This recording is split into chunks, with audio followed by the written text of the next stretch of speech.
Do Have a good your night. super cut that you're going to do of all the times that what you said was right and I was wrong. I got you. All right, All buddy. right. Hello, Tom. What's up, Rob? Not much. I saw your shitty tweet at me, quote tweeting me that, what was it? Something to the effect of, like, I'm kissing Trump's ass because I didn't clutch my pearls about his mean tweet. Something I to that said, effect? I said that. So I was told that you were defending it. It's Now not what I said. I just read. Yeah, I just read your last tweet. So I guess I was mistaken on it because your tweet said something like, "Oh, Trump made a tweet, so now he's going to break the law." So to me, I'm saying, "Oh, so he doesn't think that this tweet implies that he's going to break the law." So I said, "Oh, Trump can tweet out, oh, you can have sex with women while they're asleep because they might be consenting in their dreams." Rob will reply, just because he tweeted this out doesn't mean he's going to rape somebody. He just justified raping people. That's all. So, yeah. Yeah, so here's the thing, right? I could get into a long-winded argument as to all the lawfare and corruption I saw against Trump, Trump associates, Trump allies, etc. Right? But to me, it's a real simple one. The FISA warrants against Trump. The Chris Wray admitted two of them were illegal. I'm uninterested that someone that can't clear that minimal bar, that's been a streamer posting about politics for a long time on social media, of discussing Trump's mean tweet and how that could lead to corruption, if they were unwilling to call out that level of corruption, which is objectively worse. So the first question I'll ask you is, would you agree that Trump's tweet is objectively not as bad as the FBI illegally spying on a president's team? Yeah, of course. So did you ever post anything, do any videos criticizing, calling out the illegal use of FISA warrants to spy on Trump's team? I mean, even just recently, we went over. I didn't cover the Russia stuff at the time, so yeah, just recently I went over the stuff and went over the fact that there were, I think, 2 out of the 4 FISA warrants There were were two. illegal, and So that. what do you think about that? There's Well, really been no accountability for it, right? it doesn't seem as though, no. So it looked like the Congress had like a looked into whether or not they were going to press charges, and they chose not to for some reason. Christopher Wray was one of the attorneys, I believe, that was responsible for not or for the changing the emails on the FISA warrant, and I don't know.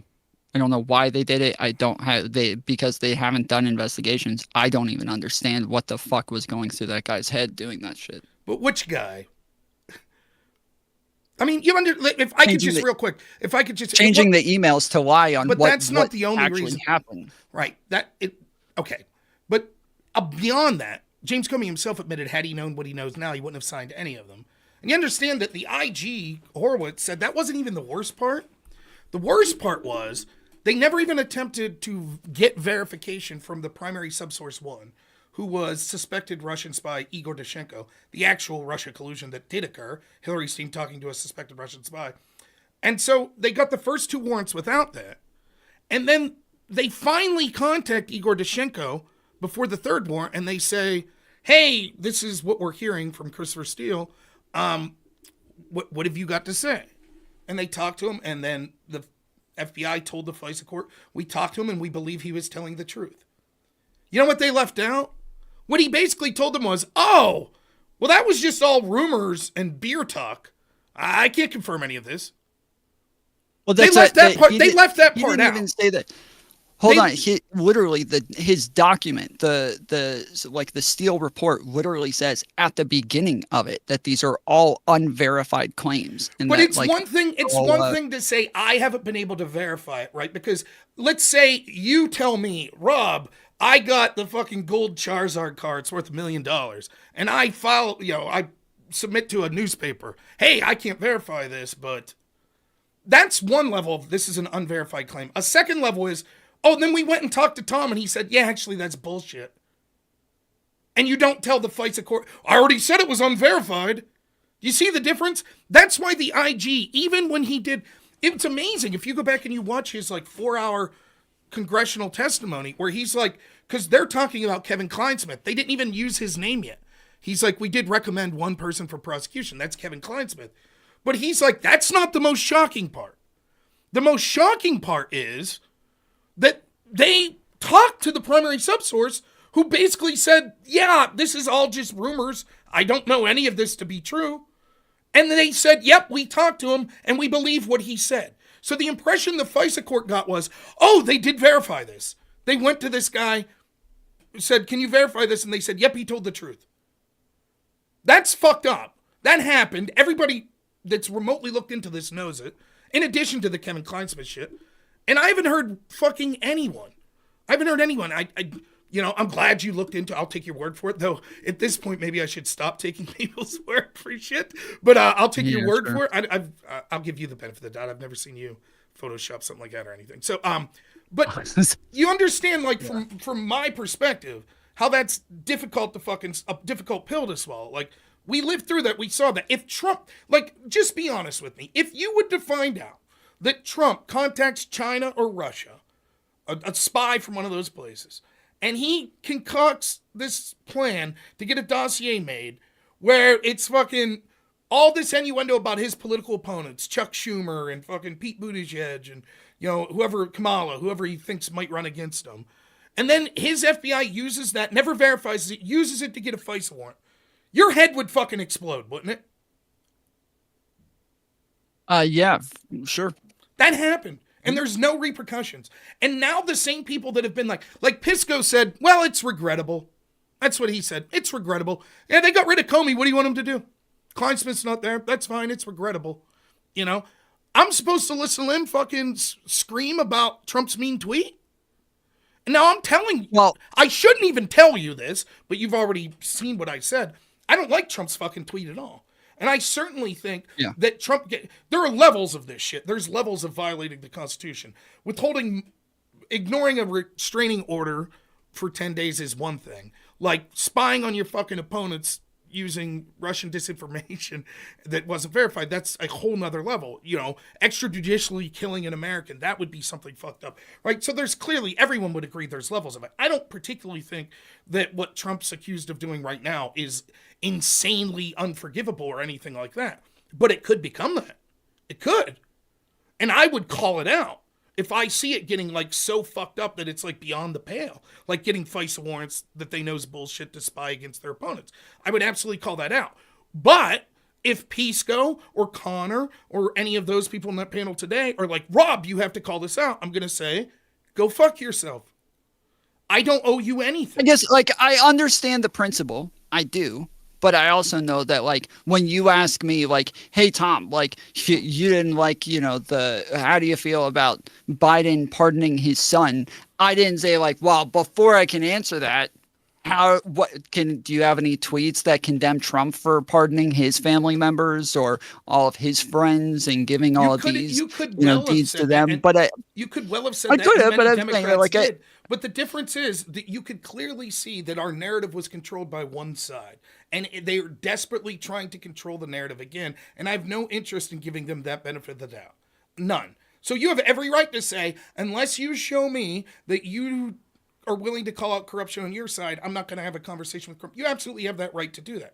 The problem is me and you are piss ants in the grand scheme of things, right? And so when our national media hyperventilates everything about Trump, and how much do you really know about that FISA warrant shit? Probably not much, right? And yet, you probably follow the news more than the average person. Do you ever wonder why? And yet you'll know almost everything about the temporary restraining order and Doge this and Trump's mean tweet that. Do you ever wonder why? It's because the people that are actually controlling the narrative, at least historically, things are starting to change a little now, but they were overwhelmingly interested in pushing one side. They did not give a fuck about corruption.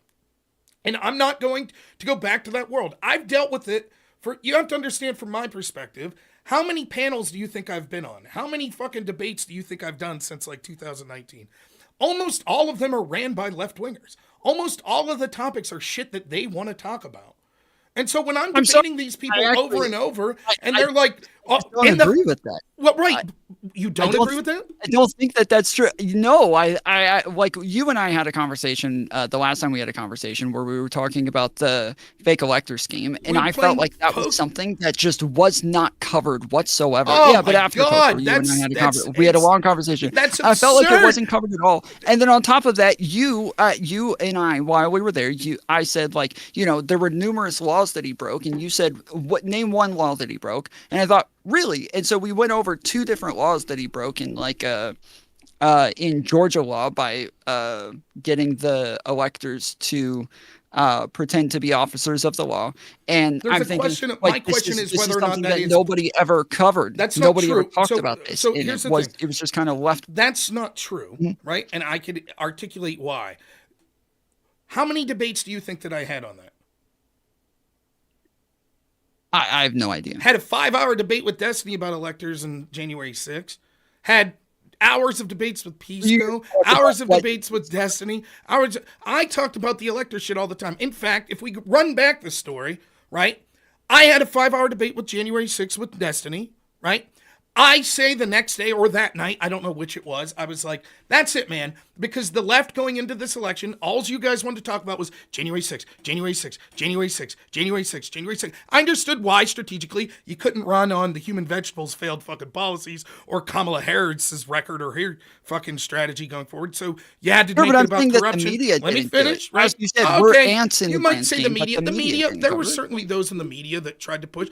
They focused more on the January 6th shit. But they did. There were those that talked about the electors, but I agree they didn't as much as January 6th, which, by the way, if you're a propagandist media outlet that's trying to harm Trump, actually, the electors was more concerning to me than January 6th. Oh, yeah.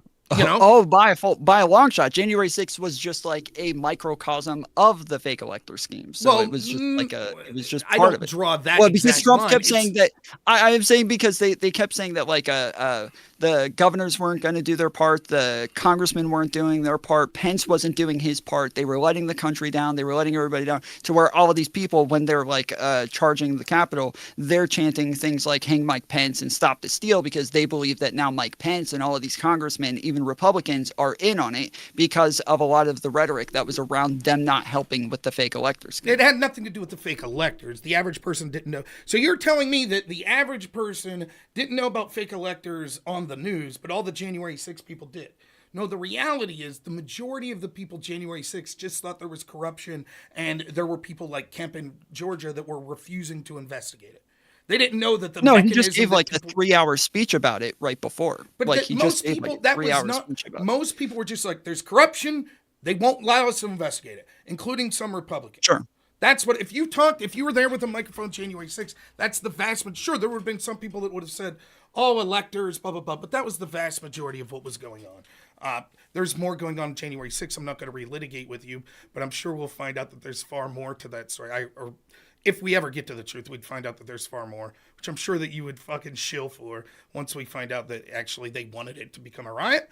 Nonetheless, point I'm trying to make is I did all of these debates on this shit, and then as soon as I finished the debate, who's in my chat saying, hey, Rob, I'd like to debate you on January 6th? You! That's who was there. It's so ironic. Over and over and over, I acquiesce to the topics other people want to talk to. Wait, me? Yes, you. And I was like, Tom, no. Do you think you're better at this topic than Destiny? I've debated this over and over. I just did a 5-hour debate. Hold on. I just to be clear, I literally, because you did talk about it the next day saying that, obviously, I don't know the law better than Pisco or anything. I literally sent you a DM and said, I don't want to talk about the law as much. I'm wanting to talk about the semantics. But this was after I was already telling, it was after I was already telling my channel, I'm done with the January 6th stuff. Right? It's sure. But imagine that people want to say, hey, Rob, were you interested in talking about... Just real quick, because it's important. That I was just in your chat just talking, and then your chat started saying, debate Rob on January 6th, debate Rob on January 6th. And then they said, Rob, debate Tom on January 6th. You said, no, I'm not, I'm done debating January 6th because Tom's not going to know the law better than Pisco. So that's when I just sent you a DM and just said, hey, I'm not criticizing you for sending the DM. I'm not criticizing you for asking. All I'm saying is, from my position, it would be like this. If 500 people were like, Rob, we want to talk to you about racist on the right wing. And I'm like, okay, Rob, we want to talk about racism in the right wing. Okay. How many times am I obligated to do that, particularly in an election season? Sure. How many times? What, like, how many debates when you do? 40 hours? 50 hours? 60 hours? How many opponents? 5? 6? How many panels do I have to go on where it's me versus the entire panel? Then we play poker. Of course, bro. Which becomes, I promise wait, you, let's finish. I've literally had 100 debates on January 6th. Cool. Literally. Right, I'm sure you did. The left love doing it. That's what I'm saying. Right? So, then we do poker, which is, I'm shocked to find it was all lefties. I didn't give a shit. Will we start talking about alternate electors, January 6th type shit, which I don't give a fuck, but it's kind of humorous. That's the shit that I deal with constantly. In my space that I operate in, because the majority of people that run these sorts of things are left-wing, I talk about what they want to talk about. In fact, as far as I know, the only time that Russiagate was a potential fucking on a panel was on Danabo's panel I did like 3 years ago with Demon Mama and some other people. And in the little chat, in the DMs before we went on, Danabo's like, actually, the people have decided they don't want to talk about Russiagate. We're going to talk about abortion instead. That's the shit I deal with. I constantly deal in a space that is mirrored in the actual space that matters in our global media, you know, where the left dominates the topics of discussion. Oh, did you hear about Ted Cruz? You know how many panels I did on Ted Cruz? Ted Cruz, while there was a blizzard in Texas, he went to Cancun. And so I would be like, okay, I guess that's not good, but he didn't tell the people they couldn't leave. Now compare that to my governor, Tom Wolf, who's a Democrat, who said that we had to stay locked down and then violated his own order. That's not the topic, Rob. That's whataboutism. You see? You're starting to see my frustration? So for 8 years, when all this shit was going on, FISA abuse, the lawfare against Trump, etc., no one wanted to talk about it. It was a lie. It was a conspiracy. It was a myth. And then by the time it's proven, people go, well, it was a long time ago. That one guy was crazy. Anyways, moving on. What about Trump's mean tweet? Fuck him. I'm not dealing with it. I'm not. I gave them, the people that have engaged in good faith, I'm more than happy to talk to. That's why I was excited to talk to this guy today, this soy pill guy. And what happened was, I made it quite clear that that was my stance if you followed what I was saying on X. If you could show me that you criticize corruption against Trump in some way, I'll happily give my honest thoughts. Happily. This soy pill guy, after like 8 people were like, oh, you're running. He was like, here. Shows me a clip, which I now know is Photoshopped. I was so excited. I even told my wife, I'm like, man, it's so fucking nice to talk to someone that I actually believe really cares about corruption. And I was like, yeah, I'm with him. I think this Trump tweet was shitty. You know, I was like, it's more complicated than just yes, no. But I could understand being pissed about it. I don't like it at all. And then that shit happens on the panel. Yep. So why would I? So what's the lesson? What's the lesson I've learned? You know, and Wick. It was bullshit. The guy was obviously that was dumb as fuck. Well, and here's the thing. I think I was a little analogy that like Wick tried giving afterwards to like the Destiny thing was not really analogous. I may have in used the way Destiny he was trying to make it. So I will, but it's one of the only times like people insulting me and shit. I'll raise my voice and I'll yell, but I almost never am really angry. It wasn't that I was angry; it was that I was disappointed because I was so looking forward to this. And I even told my audience before the debate because I was supposed to debate Connor at 8. And I was like, listen, if you got kids watching, the 6 o'clock debate's going to be fine. It's going to be like a calm, rational discussion. We're going to get into shit. I was like, I don't know what Staxium steak is, but I'm willing to have a good conversation with Soy Pill. I was like, I'm probably going to fucking yell at Connor, but, you know, there'll be more profanity is what I said. And so then we get in there, and then for this guy to smugly be like, ugh, I will admit that I probably could have handled the immediate aftermath of that a little better. But having thought about it longer, I think I ultimately came to the right answer. I'll mute him and stay on the panel.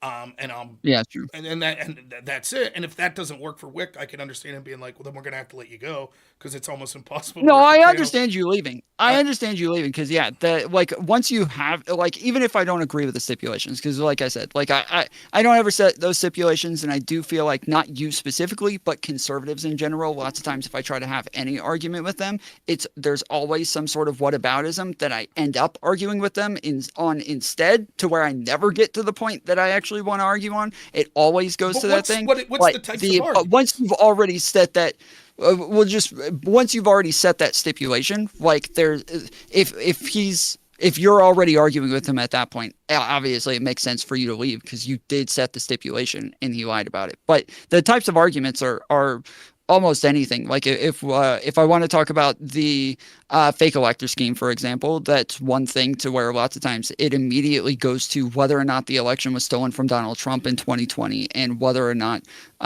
like all of these different like things with ballots or this Instagram post or this Facebook meme or like this thing and it's all of this Rudy Giuliani read off all of this stuff and Well, I will say that that's it's what I end up certainly arguing germane. entire time. The fake electors, the idea of if, regardless if you think it would still be technically illegal in your estimation, if you could get in a time or a crystal ball and you could see that the election obviously was stolen, that has impact on the fake electors stuff, right?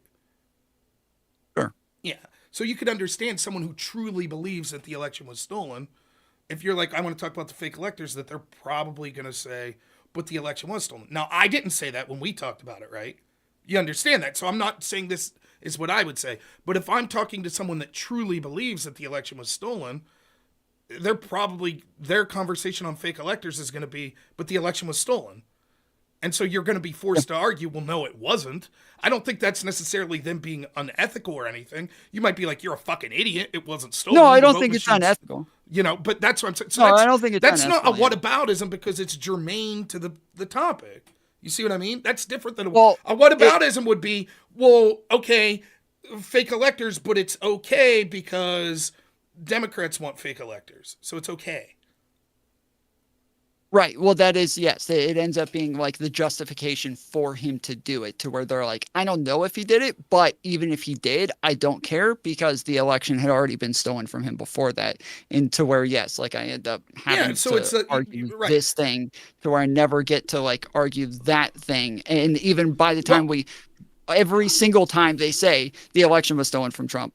How do you not know this? Obviously it was. Well, but I mean, I after understand 4 or your 5 hours of it, it ends at, well, okay, I'm not saying it definitely was. I'm just saying it's like curious, right? Like it's a little suspicious. And I'm like, yes, it's suspicious. Sure. Can we go back to like what? But it's 5 hours later. I don't want to go back to it now. Yeah, I get the frustration. I do. And I like it should like it's the exact opposite for me.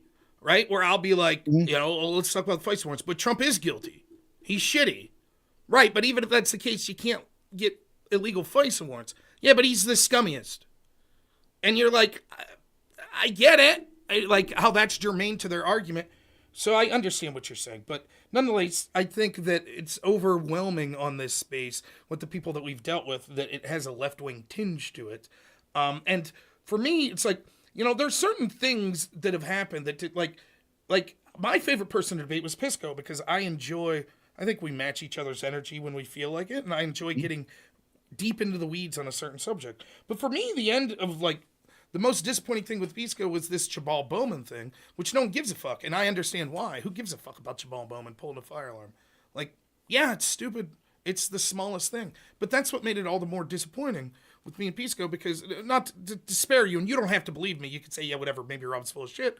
But Pisco had been arguing with his audience online and on Twitter, and he was like, clearly he meant for that alarm to go off, and as things were unfolding, and then me and him had a couple discussions about it and making fun of him. It wasn't that big of a deal. And then he brought it back up to me on X. I'll never forget. I was at the Paw Patrol movie with my son, and I come out, my phone's blowing up because Pisco messaged me on X and was basically like, well, Jabal Bowman shit, which I hadn't talked about for weeks. And literally that day they released the video, which didn't look good for Pisco's side. Ultimately, when I got to talk to him about it, I was like, look, the only thing that I really want to talk about is how this is a double standard. And you said that lying to law enforcement's a huge deal, right? It's something that we should prosecute. Yep. Because that's why you wanted Papadopoulos, and that's why you wanted Roger Stone and Mike Flynn. Yep. Okay, well, you in your own words said that clearly Bowman intended for an alarm to go off, right? Yep. Okay, well, here's the law enforcement transcript. When he was asked specifically, did you intend for the alarm to go off? He said, for an alarm to go off. He said no. So he lied to law enforcement. He should be charged, right? And I shit you not, Pisco's like, well, what I think he meant there was the alarm that was right there, he did intend to go off, but he didn't know that it would go off the whole way through the building. And I was like, so what you're saying is, in a nutshell, when he said he didn't intend for an alarm to go off, what he really meant was he did intend for an alarm to go off. Yep. Now, why would I ever debate that again? Do you understand my frustration? Again, you don't have to agree that's what happened, because that's unfair. You don't know. But at that level, it's like, I well, was gonna fuck. say there's like ways that would make sense, but I honestly There's I don't zero even way know that makes like sense. I don't even know about that. I don't even well there's circumstances, but the problem is that I was gonna say I don't even know about this situation. I just Correct. looked it up. It was from 2023. You guys just recently argued about Oh this? fuck no! This was back in 2023. Oh The oh point okay. is, things happen. It's like this soy pill. I bring it up because of this soy pill guy today, where it's like, what? Why would I discuss anything with this guy ever again? Right? Where it's like, if you're just gonna be like, Mhm. "Ha, I completely lied," it's like, okay, then I have nothing to say. Now, Pisco, I think it's more. I I'll say this. I don't know shit about the soy pill guy. I've had longer, better interactions with Pisco, so I still talked with him since. But it really is a bummer because you're like, oh fuck, because then that means no matter what you ever prove, if he thinks that conceding would be super bad for his side at that point, he'll just lie.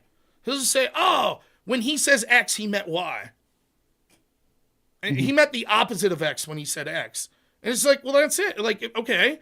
Like, how would that be if me and you're debating and you're like, hey, Rob, I think this fucking tweet of Trump's is really shitty, where he says, you know, if you're saving the country, no one, or, what was the exact tweet? It's like, I'll find it here.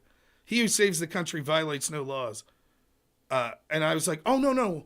What he meant to say was he who saves the country can violate laws. It's like, Yeah. what? What? What's the point of having the discussion? So it's just that sort of shit that I get frustrated with. Even you now, even to talk, I feel like I'm violating a principle to even have a conversation about that fucking tweet. Because I know so much of the lawfare against Trump you're totally for. You don't give a fuck. Well, I don't care about the tweet actually. I actually that is what I wanted to talk about. So the because I thought so I know like the stuff with the Russiagate stuff. Yeah, I'm willing to give that to you because yeah, there's just it doesn't seem like there's ever information on it when I look it up and when I try to find like what the fuck is going on with those FBI lawyers, like I never find anything. So I'm totally willing to give that to you. But the other part that you brought up as a piece of lawfare against Trump was the classified documents case. Sure. And I'm wondering what did you think was lawfare in that? Would you agree with this? That if there are multiple people committing the same crime at a political level, but there's only selective targeting of one political aisle, that would be lawfare? Like depending, but like it would look like it, yes. So, for example, the classified documents case, we know when it came to the classified documents that Joe Biden had classified documents, Hillary Clinton's team had classified documents. Were either of them charged? Mm-hmm. No, Why wasn't Biden charged? because he cooperated and did what they asked and How did answered he all their cooperate? questions and gave the he gave the documents back when they asked for them. Who He answered asked? the questions that they asked. The who asked him Yeah. for the documents? Yes. The National Archives. NARA, National Records Archive. Why did they start immediately? By the way, the guy that ran it was a guy that was like tweeting out hashtag resist. Why did like day one did that guy say immediately he was looking at boxes, Trump was coming out and was skeptical, but they never had that skepticism with Biden, any of these other people? Um, so the with Trump, they had already asked for the documents for a while, and he Yes, wasn't they giving them started back. day And one. then And he was complying. He let the FBI in. You are aware that two FBI agents said in internal communications they thought it was absurd and political that they were raiding Trump, Mar-a-Lago. I didn't. I read that they had asked him numerous times to give the records back. That sometimes they said, "Okay, we'll give them back." Other times they wouldn't answer or call them back. Other times they said, "We don't have any classified documents." Then once they raided and got them, they said, "Is there anything else?" They said, "No, this is everything." They said, "You're sure?" They said, "Yes." Okay. And then when they and then after they got another tip that there were more, they had to come back. And then it turns out there were more. And then they arrested the lawyer for lying about whether or not they gave all of them to them. And that, yes, over and over, every time they had What had communications. happened They was, did what everything happens to is all of these avoid them. people. What had happens is that NARA is political, much like all these other groups. They had an axe to grind with Trump, so they immediately said, "We demand this, we demand this, we demand this, we demand this." There were serious disputes about what Trump was allowed to keep and what he wasn't. He kept giving access. Eventually, they decided that Yeah. they were going to the FBI and they were going to raid. They conducted the raid in such a way you would expect. We'll go through some questions. Would you expect that, seeing as how they're raiding a former president's house in an unprecedented action, that they would be very meticulous to make sure that like all the I's were dotted and T's crossed? You would think so, yeah. And yet the raid was so expansive that they were actually taking things like souvenir ball bats, napkins, passports, things of that nature. Then, for a show, they laid out documents in a way that they weren't to make it appear that this is how they were and snapped photos of them, which they released to the public. Do you think that the FBI should be doing things like that? No, some of the stuff with the media was a little confusing because even before they raided, I believe that they went ahead and called the media, and the media was like they're waiting, watching the raid happen, I believe. Wow, it's weird that when, for the first time that we could think of in history, they're raiding the home of a former president and likely to be frontrunner for candidate for president again, and the FBI under the person that would be his opponent, Joe Biden, is basically making a big media circus out of it. But it doesn't seem political at all, right? No, I hold on. The way that they handle things can seem as though they are making a show out of it. But the difference between Biden, Hillary, and Trump, and even Obama, like the difference is something that I do think is worth charging him over and not them, because it does seem to be a pretty common thing that a lot of people take things that they're not supposed to take. And even the National Archives said, oh, normally with this stuff with like some of these other people, we normally wouldn't care about this. But because Trump is like making all of this difficult, this may turn into some sort of legal action in the future if he still refuses to help. What if, And so we're going to have to do more in-depth okay, investigations into all of these people because Trump is doing this. Okay, so let's ask ourselves this. Let's say NARA never asked, but Trump immediately sees and knows that he has material that he's supposed to turn in, and he doesn't. Right? Would you say that he's cooperating? No. You would say that that would still be him intentionally hiding this evidence, and he knows that he's supposed to turn it in? It would seem that way, depending on like more Well, details. But if yeah, you read the Her report into Biden, he knew when he was talking to his ghostwriter in like 2017 that he had classified documents about Afghanistan in his garage. He said it on tape. He never turned them in. right. Instead, his cooperation was as follows. NARA never asked, suspiciously. They only asked about Trump. They never asked about any of this stuff with Biden. He even had documents from when he was a senator. There's not even an argument to be made that he's allowed to have those. So unlike with the president, that there's an argument to be had that he's basically allowed to take what he wants, you might disagree with that, but there's an argument. There's no argument that as a senator. Yet Biden had those documents. He knew he had them. He said on tape that he knew he had them, and he never turned them in. In fact, he only started cooperating after his DOJ went after Trump. And then they realized, oh shit, Biden's committed the same crime that Trump did, so now he'll cooperate. That would be the equivalent Well, I of literally if just me said and that. you. I literally just said Right. that they had to like do more investigations into more people because of the fact that they were having to like press Trump on this, that they were having Cool. to So- get like So you even previously said Biden cooperated, but you just gave the rationale for why he didn't.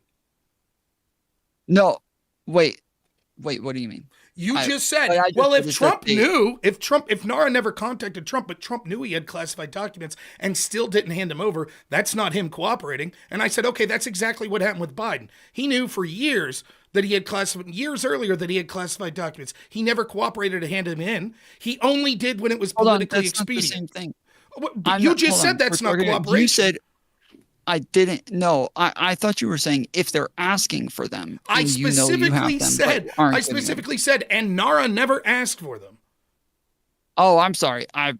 If you said that, I totally missed it. So I now- do think that so they now should. Yes, I do think they should, but that's that's obviously when we're talking about whether or not somebody like cooperates with somebody. If I know that like a crime happened, but I don't go to the police immediately, obviously nobody's going to say I didn't cooperate because I waited until the police were investigating and knocked on my door, and then every question they asked, I answered all their questions. They would obviously consider that me cooperating with them. What it would be, it'd be the equivalent of this. Say, me and you cooperate because he didn't go rat him out. Me and you rob a store together, right? And then years later, you run for mayor, and I'm running against you, and you become mayor, and I'm running against you, right? And you direct your sheriffs to come raid my house because I stole from this store. And so then once I'm in handcuffs and I'm having trouble running against you, you go, oh, and by the way, I stole too, but now I'm cooperating. That's what happened. Joe Biden only cooperated and they only asked for this shit after he had already gone after, or his administration already went after their political opponent for the same crime. That's what happened. And can you show me in the law where it says, well, if you cooperate, it's okay? Can you show me that?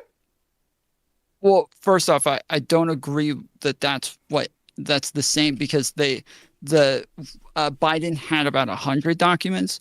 Trump had well over 300, maybe over 400. And the documents that he had, one, we know that he was bragging to like a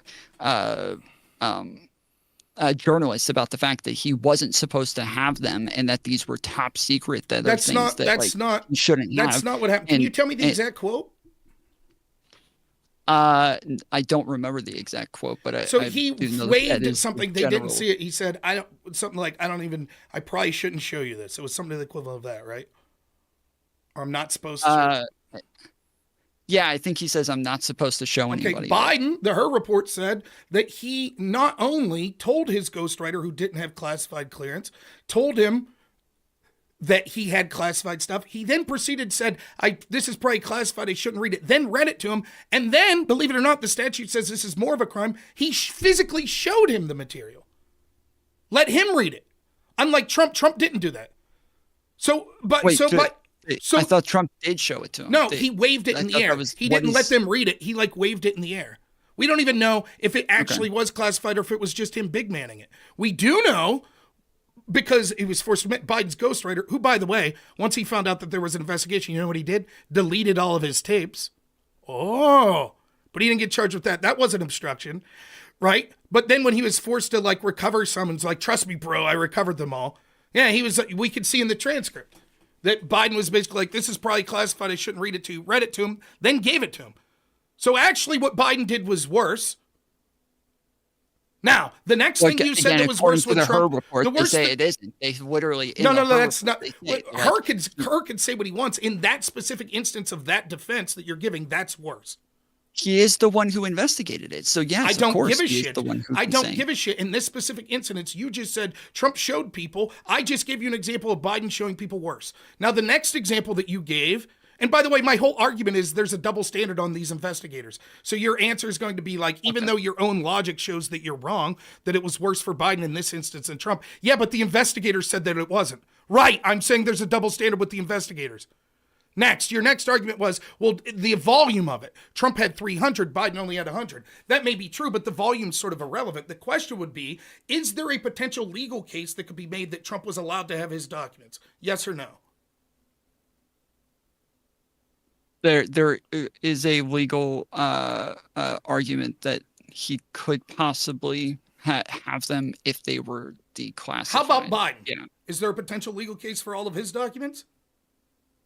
Probably not. Right, because some of them from when he was a senator. Now, the VP ones would probably still fall under the same declassification shenanigans as the president, but not those Senate ones. Mm-hmm. So there's no excuse for Biden to have them. And even if you think it's a flimsy excuse for Trump to have them, at least there was a potential legal argument. So now we have, when it comes to the showing... I don't think there's a problem with any of them actually having them. I think that it's normal for people to take classified documents home, especially Trump, because he spent about half of his presidency at Mar-a-Lago. And so it makes sense that when people go on vacations, when they go home, when they're working from home, they lots of times have to take stuff with them, and then maybe they just forget to take them back. But that obviously that's not good. They should take them back, but that's like an understandable thing that seems to be common practice. It's once they are trying to get them back and trying to get them that they don't seem to arrest people for it. Do you see how this is going? So if NARA, just hypothetically go with me for a second. Let's say that NARA is politically biased and they're only ever going to ask for documents for Trump, and every day they're going to say, we think he got more. We think he got more. Show us more. Leave us in again. We want more. We think there's more. Show us in. But they never do that to any of the left-wingers. Then you would say, well, the left-wingers could never be charged because if hypothetically NARA would ever ask for documents back for them, for all we know, they would give them. So even though they knew they had classified material and weren't allowed, and even though that's against the law, we're not going to charge them. But with Trump, he should have had to cooperate each and every time and make sure that everything was dotted and everything was done perfectly. Now, the other crime that was accused was, go ahead, you can. But I don't know that there's so far really like none of this seems to be like he's not cooperating. The one thing that you brought up was the recordings that were deleted from the book. Yes. But were those deleted like after they started an investigation? Yes, then they deleted it, report. Even though they had the recordings for a long time before? Correct. Yes, that's exactly what happened. That's what it says in her report. Yes. Okay. Yeah. Now, next, about obstruction of justice. Not only do we have that there, particularly, but that's one of the big things that they say makes Trump guilty, right? He told his assistant, Nada, to move boxes, right? Mm-hmm. Okay. Did they get those boxes back? Yes. Okay. Now, if we look at the investigation in Hillary Clinton, also had classified material, right? Yes. Congress subpoenaed it. Assuming... Congress lawfully subpoenaed that classified material, correct? I believe so, yes. After that occurred, Hillary's team deleted emails that were subpoenaed. Mm-hmm. Were those emails ever recovered? No.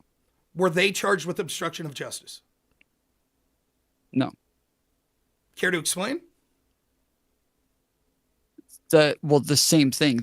In this case, they didn't actually have like classified documents that the How do you know? Needed. We don't. They never got the. Well, no. Wait a second. It doesn't matter if they're classified or not. If they're subpoenaed, all of these emails were subpoenaed. Sure. No. I agree. I'm just separating like different types of things. Where like obviously in the case of Trump, we do know that these are things that they want and that they say that they need within the archives. Whereas with Hillary, like you said, we don't know. But no, bullshit. These are things. It doesn't matter if they were classified or not. These was a lawful subpoena. These things were wanted. That's what I just said. That's what I'm. That's what I said. So then your distinction is separating the two. Your distinction makes no material difference.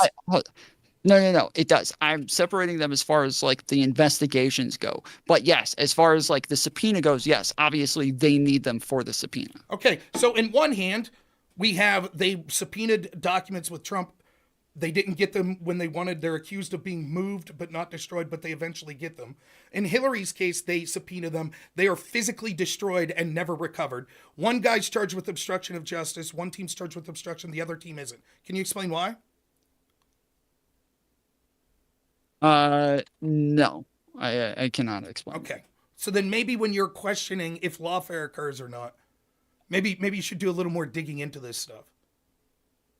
Well, sure, but I can come up with like reasonable explanations for these things that I think are possible. Let's hear one with Hillary, but I don't know. So like they find out that they're not supposed to have the emails because that was her excuse, right? I didn't even know that I wasn't allowed to do this. I don't understand technology. I don't understand the shit, right? So that's her excuse, is that she doesn't even know about it. So they find out that they're not supposed to have these. They go ahead and delete it. These get subpoenaed. They tell them after, hey, we already deleted all of this shit. That's not We're what not happened. like we just got rid of it. It's been admitted by Paul Combetta, the guy that did it, that he. You want me to tell you what he says? This is what he testified to. That he gets the subpoena. Sure. He gets the subpoena, right? Gets the subpoena, and then days later he's driving to work. And I'm not making this up. This is what it happened. He said he had a quote, "oh shit" moment, where he remembered that 6 months ago, he was told to delete this stuff before the subpoena. And so even though he knew it was subpoenaed and he knew it was against the law to delete it, he got into work and decided to delete it because he was told 6 months ago. That's his excuse. Wait, you just said before the subpoena. Now you're Let saying me he's gonna do it with the re-explain. subpoena. His excuse is, Okay. I forget the month, so let's say it's January. He walks into work one day and they say, Paul, delete everything. He says, okay. He goes home, he forgets to delete it. January, February, March, April, May. Now it's June. All of a sudden, the biggest professional incident of his career. He's the tech guy. They contact him. My God, all the records we have, they've been subpoenaed. You must send them. Yes, ma'am. I'll do that. He's driving to work. Okay, got to comply with the subpoena. Wow, this is crazy. It's a pretty crazy thing for my job to have to comply. Wait a minute. 6 months ago, I was supposed to delete this shit. Even though I know there's a subpoena, I'll go to work and delete it today. Oh, he was supposed to delete them before, but he didn't. And so now Correct. he's deleting them after they get an order to Correct. preserve. And he knew that there was a subpoena. That's as clear cut of a case of obstruction of justice as you'll ever find. Why wasn't he charged? I apparently they didn't have enough evidence from That's not true. what They I have an what evidence. I'm They had his reading is admission. that they well, I from what I'm reading, he claimed the fifth on pleaded the fifth on everything, but he did admit to deleting them somewhere. It doesn't tell me who he Huh. admitted this to. So what? So you can Do you you come know up who with he any? admitted it to? You want? Yeah, the FBI admitted it to the FBI. Do you want me to tell you what happened? And then you could say, "Oh yeah, that makes sense. Sure, go That's ahead. reasonable." What happened was, you see, well, let's sidetrack for a second. Did you ever watch like the First 48 or Law and Order or any shit like that? I love that shit. Did you ever watch any of it? Not really. No, I can't stand The it. Wire? But Did you ever watch The Wire? Oh, I love The Wire. I was gonna say, stop talking to me and go watch the fucking Wire. I love The Wire too. So like, Yeah, I love you're The watching The Wire. Wire. This is how like they're going after Avon, right? Everyone watching that's never seen The Wire is gonna be like, what the fuck are these two talking about? So they're going after Avon. What's one of the things? This is like Police 101. What you do? You find a dealer that's like on the street, right? You're trying to get Avon Barksdale, but you get the low level guy that's on the street dealing, like one of the kids, and then you pinch him, and then you turn the screws on him, right? Right. You're looking at 10 years. And if you don't tell us who your supplier is, blah, blah, blah. That's how shit's normally done, right? That when they're going after the mob or they go after the low level people, they squeeze them and then hope that they flip. You would agree. Mm-hmm. Okay. That's how they did the Trump investigation, right? They went after Nada. They went after Paul Manafort. They went after low level people like George Papadopoulos, Carter Page. You agree that's what they did. Mm-hmm. Okay. And they wanted them to flip on Trump. Right. The reason that the FBI didn't charge Paul Gambetta, you ready for this, is because they gave everyone immunity. Right. So they were like, they said, we suspected he was lying, but we were afraid that if we charged him, he'd clam up and plead the fifth. And we didn't just want to arrest a low-level guy. So instead, we gave him immunity. So he comes in and they say, okay, Paul, you got immunity. What do you want to say now? He said, it was all me. I had an oh shit moment. No one told you to delete anything? Nope, just me. I, who have just gotten immunity, I'm the only one who committed the crimes. And they're like, well, 2 days before you deleted it, you talked to Hillary's chief advisor, Cheryl Mills. What did you talk about? He said, I don't remember. And the FBI said, sounds good to us. So while they were going aggressively as possible after Trump. Just real quick. Is the theory that like after they gave him immunity, there's likely some sort of conversation behind the scenes that says, hey, you go ahead and take the fall for this since you already have immunity, and then that way they can't get Clinton for this, and then they're just going to go ahead and there's nothing they can do now because you have immunity and you're the one who did it? Any sort of theory is irrelevant to the facts that I just gave you. It doesn't matter what I suspect occurred. I suspect that probably he was told to delete this shit after the subpoena and didn't have an oh shit moment. And that Hillary, if you want to hear what I suspect, if you want to hear what, well, listen, real quick, you asked, I'll give you my theory. I understand, but I want to make sure you understand why. Because earlier you asked me why he wasn't charged, but now we know that he had immunity. And so I'm asking that because it seems as though you know why he wasn't charged. He already had immunity. And so and I successfully predicted that you would say, then it's okay then, right? That, well, if somebody has immunity, obviously. Right. So what the FBI decided to do is the way they're going to get, when they're going after Trump, they'll squeeze low-level people. But when we're going after Hillary, we'll give the low-level people immunity. And then we're shocked when they're like, oh, I did it all myself. That'd be like if they're going after Trump and they're like, all right, Mike Flynn, you have immunity. Now, or Paul, Nada, you have immunity. You move these boxes. Here's full immunity. And he's like, okay. Now, what do you know? Yeah, I did it all myself. No one told me shit. But didn't you talk to Trump right before you moved those boxes? I don't remember what I said. Okay, sounds good. Huh, why didn't the FBI do that there? That's strange. Why is it that every single time when it came to Trump, they were as aggressive as possible, but when it comes to his opponents, they're as light as possible? So if you want to know my theory is that it is beyond the pale that Paul Gambetta had an oh shit moment after a subpoena and knowingly committed a felony by violating a subpoena because he was worried his boss would be angry because he didn't delete something 6 months earlier. I would say what's most likely is that he was probably told, probably in that meeting with Cheryl Mills, delete this shit. We don't want them getting this shit. Then when the FBI came at them, the FBI had an implicit agreement that Hillary knew that they weren't going to do shit to Hillary. Why? Because agents that were leading it, like Peter Strzok, wanted a, quote, insurance policy against Donald Trump.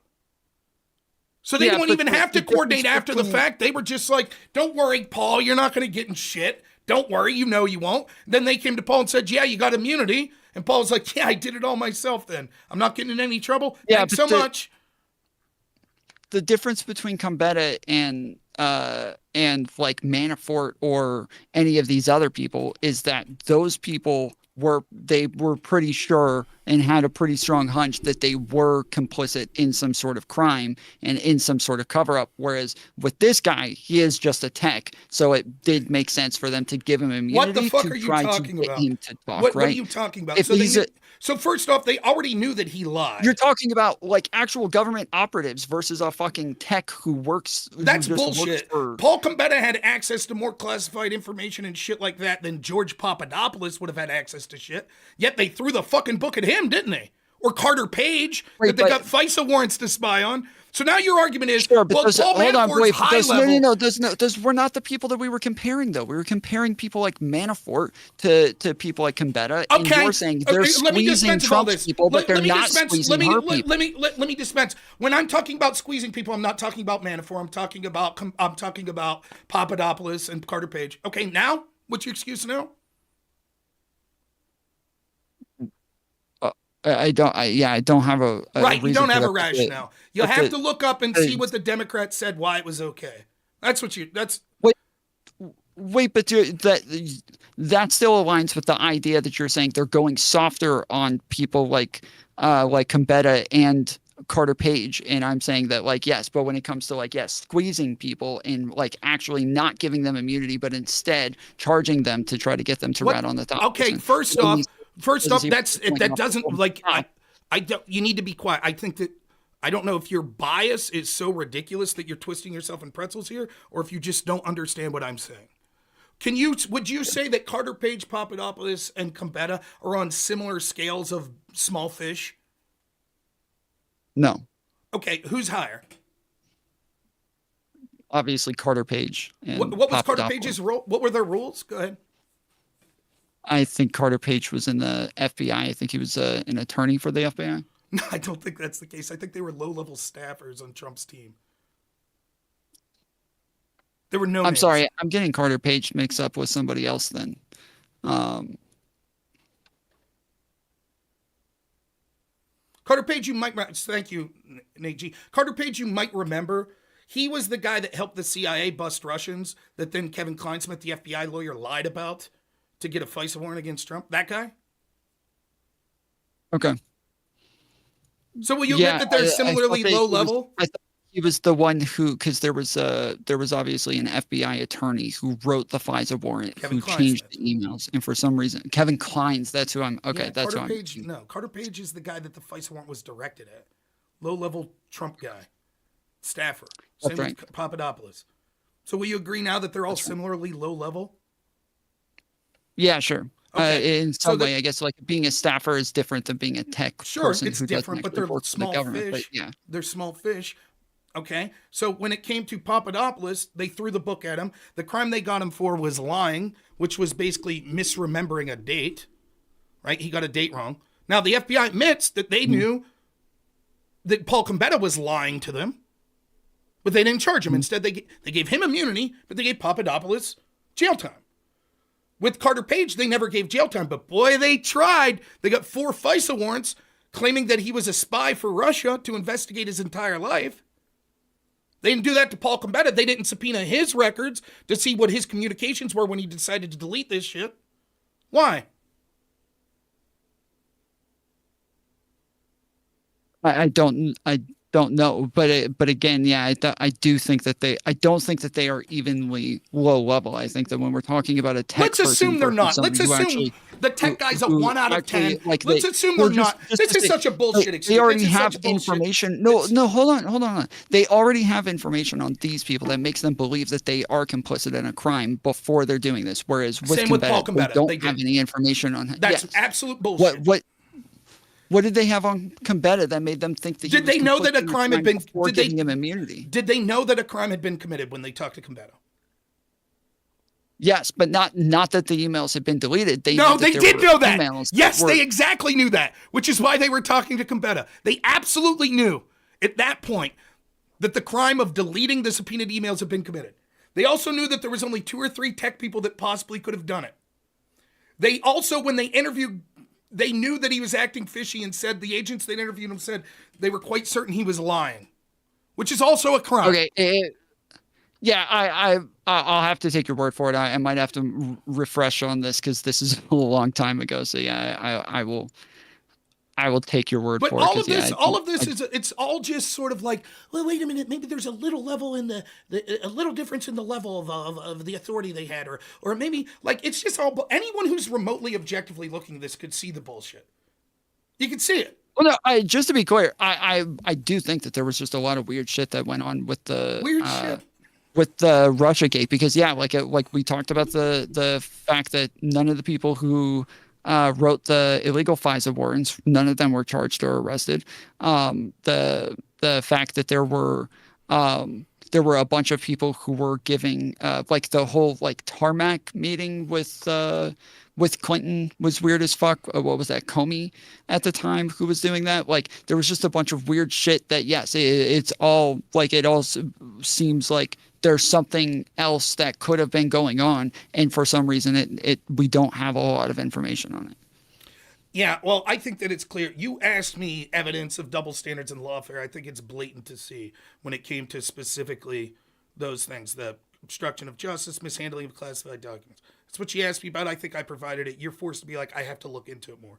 You can't give a cogent answer. You admit based on everything that you admitted before. And this is why I get you to admit things first, because I know what the answer is going to be. You're always going to equivocate. If I would just to say to you, if I would have started saying this, like, well, I thought that there was, when there was obstruction of justice from Hillary's team, that they should have charged her, but the FBI said that their hands were tied because they gave people immunity, you would say, oh, yeah, that makes sense. That's the reason. But when we go step by step through it, you can see, just like when we went step by step through the Biden, well, Trump showed it. He told people he had it. Yeah, Biden did that even worse. Well, yeah, I guess it wouldn't be cooperating if you knew about it and didn't hand it in. Well, that's exactly what Biden did. Oh, I'm sorry, I misheard you. Like, get the fuck out of here. At some point, it's like, it's clear what you're doing. You're working backwards. You're like, there wasn't a double standard, and so I'm going to work backwards. And you're just waiting until... Hold on. I first off, I didn't vote for Hillary. I don't like Hillary. I don't give a shit about that. That means nothing. You hate Trump. Well, you're acting... Sure, but that doesn't. Well, I can admit to a double standard for people that I don't give a fuck about, and that I think, yeah, they should have been arrested too. Now, also, Trump should still be arrested. I don't. That's that right. Would be much easier for Audience, me. you hear this? Working backwards, go ahead, because that would point. be so much fucking easier for me. So I'm saying I'm not working backwards. I have no reason to defend these people unnecessarily, and so that's why I'm not going to twist myself into a pretzel. And I would rather say, yeah, maybe I need to read back up on this because I don't remember. I don't think that's ridiculous considering this stuff happened in 2016, like 8 years ago. Like, yeah, it was a while audience, ago. Yeah, I talked to my audience because a caller called in today and I said verbatim that this is what happens over and over when I debate people on the left. They do this. Their political central core belief is I hate Trump. And there's thousands of Democratic politicians that are interchangeable. You don't give a shit. You'd throw any of them under the bus. Hillary Clinton, Joe Biden, Kamala. You don't give a fuck. As long as it's, but we still have to get Trump. That's your core belief. So what'll happen will be, you assume that I'm defending Trump. I'm not. If we want to say people that mishandle classified documents should spend 10 years in jail, cool, then send them all. The problem I have is with the double standard. The real villain isn't Hillary Clinton. It's not Joe Biden. It's not even Paul Combetta. The real villain is the FBI and investigators that engage in a double standard. So if your argument is, oh, well, I don't even like Hillary, I didn't vote for Hillary, so it's like, I don't care, she can go to jail. Yes! Then the question becomes, why isn't she?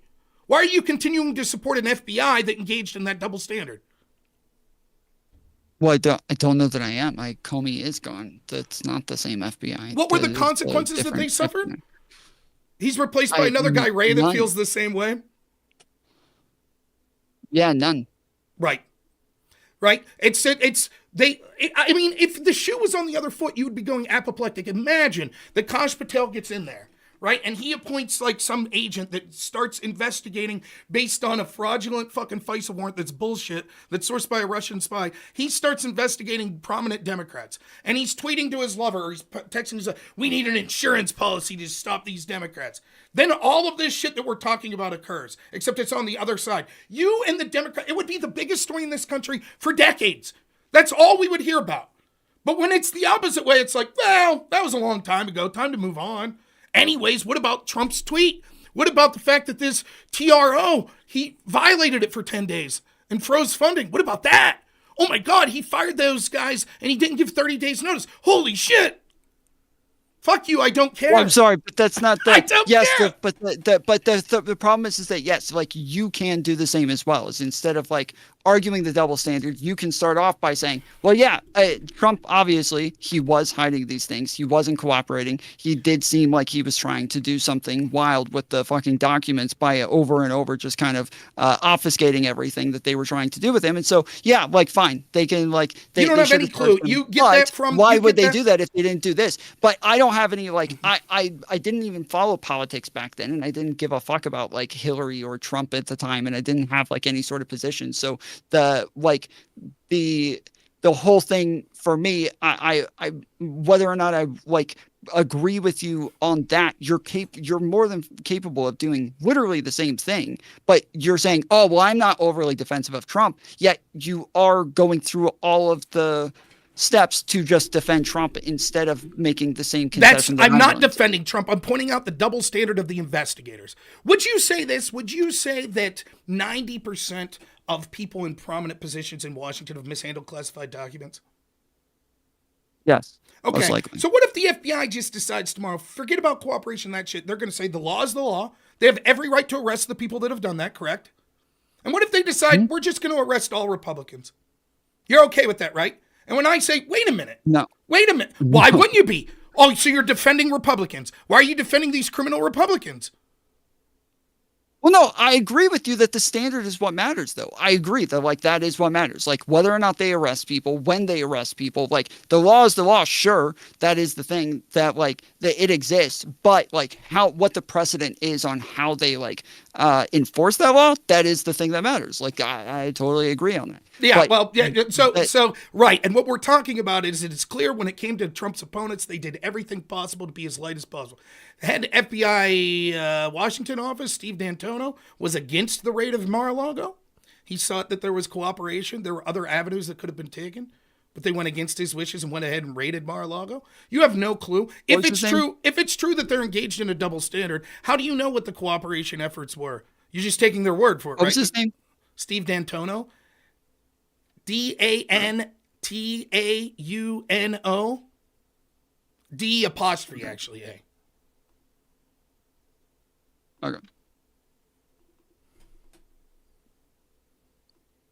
I've got like a bunch of notes on this stuff to look up, because that's why I was asking you what the lawfare was with this case, because I don't I've never heard anybody even try to make an argument that this is somehow lawfare. Obviously, I do still think that the Joe Biden case is just like drastically different, but but whether or not there were people within the FBI that thought that this was problematic. Steve D'Antona, the FBI's top do the raid in FBI the first place. Washington field office when the raid occurred last August, spoke with the House Judiciary Committee last week. In that closed-door meeting, D'Antona divulged details about internal deliberations that led to the raid.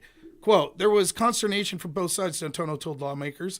DOJ wants stuff, we're pushing back. D'Antona explained that DOJ wanted the FBI to execute a raid on Mar-a-Lago immediately after a search warrant was approved, but his team wanted cooperation from Trump's team. They argued in part that an aggressive approach was unnecessary because Trump wasn't at the club, so the documents stashed weren't in danger. We made comments like this, like, no one's down there at any point, right? D'Antona said, it's empty. The former president's gone. He was in Bedminster or wherever he was. Let's plan this the right way. We've got time. Not only did the FBI doubt the documents were at risk, but agents worried about the public ramifications if the Bureau moved forward with the raid. Quote, honestly, I didn't want the spectacle for obvious reasons why we're sitting here today, D'Antona told the committee. It's a reputational risk, and that's the way I looked at it from the Bureau. D'Antona's testimony corroborates what was reported earlier this year. FBI officials were worried about the political and public ramifications of the Pride raid on Trump, but the DOJ pushed it anyways. So Biden's DOJ overruled what the head FBI field office wanted. But they did like cooperate with the Secret Service that was there and call ahead and let them know. Oh, cool. All right, cool. No problem then, right? I guess if Trump orders raids on his opponents, as long as they cooperate with Secret Service, cool, right? You don't have to be so sassy. I'm asking you. What does that have to do with anything? I don't know what the exact level of cooperation with Secret Service was. They didn't have to be so aggressive. Well, yes, you're saying that they didn't have to be so aggressive. I don't think they did like a no-knock warrant or anything. And if they did call ahead, then yes, they went with a bunch of FBI agents to go in and get the documents. I guess you can say this about a million things, right? You don't have a response for things. So you say, so they'd be like, well, they didn't shoot anyone's dog when they got there, so. Yeah, I guess not. And what the fuck does that have to do with what I just said? Rob, for the fucking fourth time, okay? Listen to me. Just hear me this time, okay? I am asking you what it is that you have an issue with in this case. I don't have like a whole lot of positions on this fucking thing. I am not here to fucking own you in the marketplace of ideas. I asked you if you wanted to talk about this because I never heard anybody actually say that there was some sort of lawfare here, except for the few people who said that, like, obviously anybody who has classified documents should have gotten arrested and they didn't. But then as soon as we get into like the differences in the different investigations, they are immediately like, oh, I didn't know that those were like I didn't know that they about the report on Biden. I heard that they said he couldn't testify or be charged because he was, out of his mind and too old and blah, blah, blah. And so, yes, like all of those break down pretty quickly. The idea that, like, yes, there's a bunch of people within his office that didn't want this to be done, that's news to me. So you're saying that they didn't want this to be so aggressive. I'm asking, like, well, what was so aggressive about it? My understanding is that, like, they did call ahead and that they did let them know that they were coming and that there what does that have to do? But Tom, so, if you can't see how that looks like equivocation, that has nothing to do with what I said. Nothing. It's not like, an equivocation. It's a question, Rob. What is a question. Aggressive about it? Okay. It is. What is aggressive about it? It is. This is so disingenuous. It's so disingenuous, right? You're clearly trying to bring up a point. Like, what is the relevance of that question? What is the relevant? Go ahead. I just told you the head of the FBI's Washington field office didn't want to raid them. And you're like, yeah, but didn't they call ahead? If the answer to that question let me finish. Let me finish. If the answer to that question is yes, no, I don't know, maybe, how does that change anything that I just discussed? Anything at all? As I said, I'll say it again. You said that he said they didn't want to do it in such an aggressive way, that they were being too aggressive. So right. The raid was obviously aggressive. They have to go and pick them up in some way, right? They have to get there and pick them up one way or another. So I don't know what the difference is between like what they did and okay. I'm going to reread you. No, what I'm going to do is that's what I'm asking. I'm going to reread you the head of the FBI. Wait, just hold on. Hold on. No. Hold on. So I just on that part, I'm asking about like if this was because I'm assuming he's okay with picking it up, right? I'm assuming he's okay with getting the documents, and so I'm asking like what is it that you would have expected instead of this? What I'm going to do is I'm going to reread the problems that the FBI field agent had. You tell me in it where it says his problem is that they won't call the Secret Service there. Ready? Let's read it again. I didn't say that. D'Antonio, please be quiet. I let you. I let you finish there. I let you finish. So I'm going to read. I'm going to read. I'm going to read. Okay, I'm going to repeat my question once you're done, though. Oh, you could repeat, and then I'll read again. You ready? You ready? No, I appreciate the top agent in the FBI. You're admitting that you're fucking coping, Rob. I'm not coping. You're admitting that you're coping. You're coping so hard right now. Just answer a fucking question. It's not even a hard question. Let's do what you're doing here. An FBI agent said that they didn't want to raid. They thought there was cooperation possible, and they didn't want to, and they thought it would be too aggressive. Okay, I don't have anything to say about that. Ooh, but didn't they call Secret Service ahead of time? Didn't they? Yeah, okay. I think maybe I heard that they did that. Okay. So that means it could have been more aggressive. So therefore, what Steve Antonio just said, right? No. Throw that part out of your mind, okay? Just throw that whole statement out of your mind. Rob, what should they have done besides what they did? What would have been the better way of doing this besides what they did? That is what I've asked like 5 times at the end, is what should they have done besides what they did? What would have been the thing further cooperation with Trump's team? An aggressive approach wasn't necessary. Okay. Trump wasn't even at the club. Right. Do you agree with me? Do you agree with me? So I brought up it. Do you agree with me? I brought up a type of cooperation. What is further cooperation? I don't know. Ask Steve D'Antonio. Do you think Steve D'Antonio knew if they called Secret Service ahead of time or not? Do you think the head of the FBI field agents knew that? When he's testifying in front of Congress? You do. And yet he said that he still thought that was too aggressive. And he was against it. Huh. So what, again, does calling the agents have anything to do with his comments here? I don't know. Let me just go pull up some quotes from people who were in favor of it, and then that'll just wipe that quote away then. You just have a quote from somebody who's against it. I will get quotes from people who are for it. That's what you're doing? No, what I'm doing is you're making it sound like what you and the Democrats did were made it sound like this was the only option. Yet the lead of the FBI field agent, who's no Trump fan, Steve D'Antonio, who was heading the FBI field office when the Gretchen Whitmer kidnapping shit happened, he was like, I thought it was too much. Oh, we can get further if you want. Now we have comments from... No, I don't. Yeah, let's go. From the National Archives. I want to understand this part. I want to understand this part. Okay, sure. Let's stay on it. You're doing so well. I'm not doing well at all. I'm trying to get an answer and I haven't gotten one. This is horrible, actually. This is like pulling teeth, bro. I'm saying, yes, that guy thinks that. Obviously, I could pull up people who disagree with him. Okay, right? Cool. The fact that the fact that, like, yes, those people think that, I understand, but like you and I can go through like what happened and kind of like rationalize our way through it and think like, okay, do we think like this is too aggressive, or do we think that they weren't communicating with anybody there? And so when I say like, yes, they called the Secret Service ahead of time, they're like, they were communicating and letting people know, and that they do have to go pick it up somehow. They're like, obviously there is somewhere in between there where there's a spectrum of like cooperation. Okay. Yeah, I told you. When Trump took the documents, should he have called the vice president before he did it? No. Should he have called the Secretary of Defense before he did it? No. Should he have called Chuck Schumer before he did it? No. Should he have called the head of the FBI before he did it? How long do you got here tonight? I'll see how many names I can come up with. We're just asking questions to figure out how this should go. Like who else should have been good? Let's get the ins and outs of how it should be. Yes, I'm aware the head FBI agent at the Washington office said that he thought the raid was too aggressive, but we're just asking questions of, well, how should they have done? Should they have called the Secret Service or not? Yeah, I guess they should have called the Secret Service. Next. Oh, well, they did that. So then I guess it wasn't that aggressive, right? It's a fucking joke. That's not what I said. I don't have the position that it wasn't aggressive. What does the point of calling the Secret Service? What does the point of calling the Secret Service? You are so defensive. You are not capable of having a conversation and answering questions. You're so defensive all the time. You're in full cope mode. That's the exact opposite. It's the exact opposite. You're incapable. You're incapable. And I'm not even trying to take a position here. I don't even care that much. But I want to know what your position is. Of non-equivocation. You're incapable. You've done it the entire time. The entire time you're like, well, maybe. And so I'm like, I read this, you could have been like, well, that's one guy's opinion. But instead you were like, well, didn't they call? That question that would be like saying, well, didn't they drive the speed limit when they showed up? They didn't go too fast, right?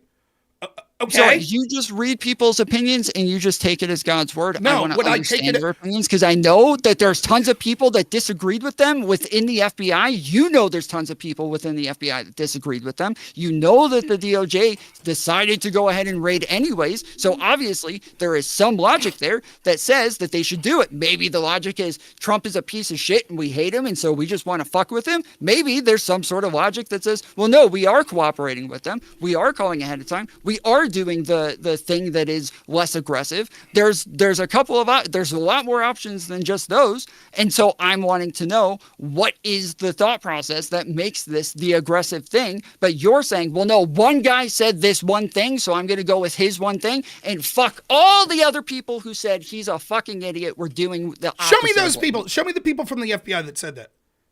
Go ahead. Bring up the quotes. Did they do it? Yeah, go ahead. You said that there's a bunch of people at the FBI that said this guy's a fucking idiot. We need to do the raid. Go ahead. Yeah, sure. Okay.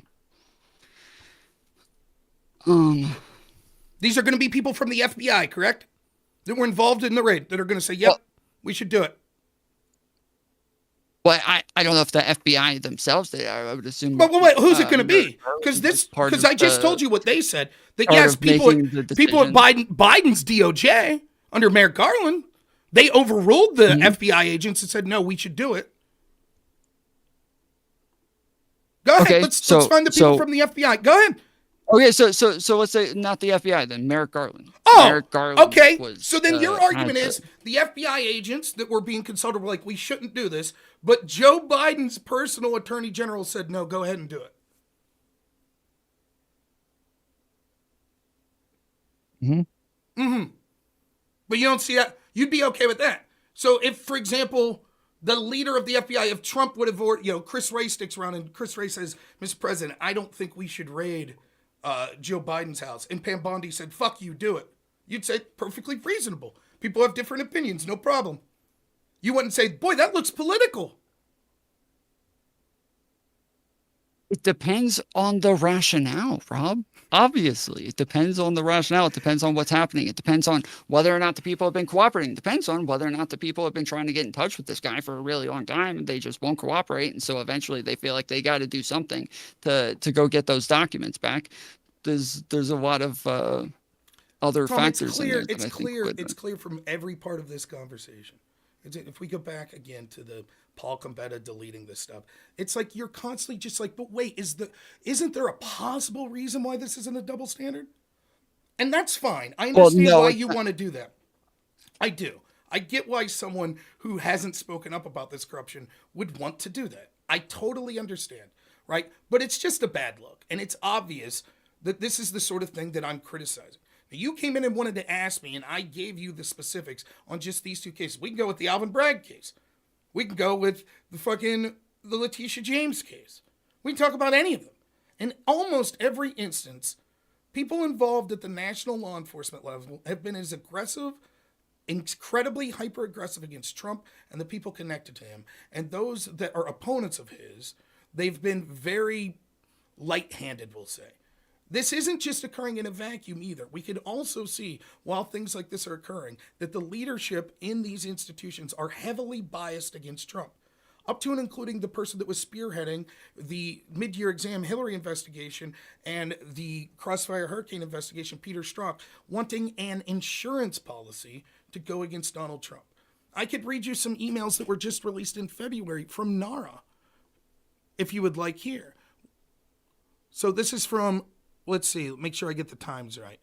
On Wednesday, September 15th, 2021, from Deborah Wall at NARA, or 11:15 from Gary Stern at NARA, says the call took place, which served to get Deputy White House Counsel Jonathan Sue up to speed in the issue, and the dispute over whether there were 12 or 24 boxes. This week, Jonathan told me that they're open to having Redacted participate in a meeting with Redacted and possibly Redacted, the former secretary who was the principal source. Accordingly, they need access to the notes from the last administration, which we now hold, so they'll be making a special access request. Then the woman from NARA that he's talking to, Deborah, says, so that means we're holding off on a DOJ letter? What about Congress regarding the social media issues? Gary says, correct. We cannot go to the DOJ while we are engaged in ongoing discussions with the White House and the Trump reps, which could help clarify if not actually resolve the issue. In other words, NARA was in specific communication with Biden's Department of Justice and the White House regarding how they should go about this. That's before the raid occurred. Now we have the FBI saying, we didn't want to do the raid, but the DOJ, again, the White House was like, do the raid.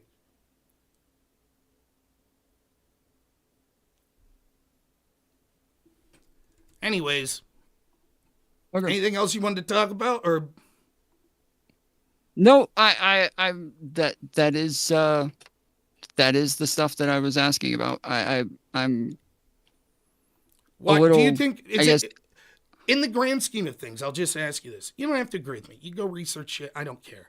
That's fine. In the grand scheme of things, though, if it was hypothetically true that we had law enforcement in this country at the intel agencies and the top law enforcement places like the FBI that are actively trying to sabotage Trump and help his opponents, do you think that's a bigger deal than anything Trump, Hillary, Biden were accused of?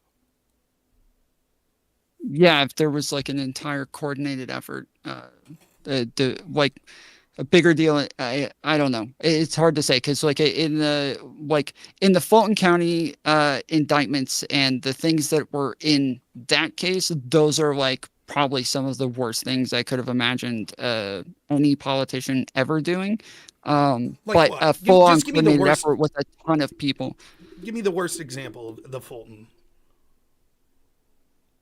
The fact that they were trying to get a bunch of people to go and add themselves um, to the electors within the state capitals so that they could get Pence to possibly get him to win But what would the over consequences of Kamala. that reasonably have been?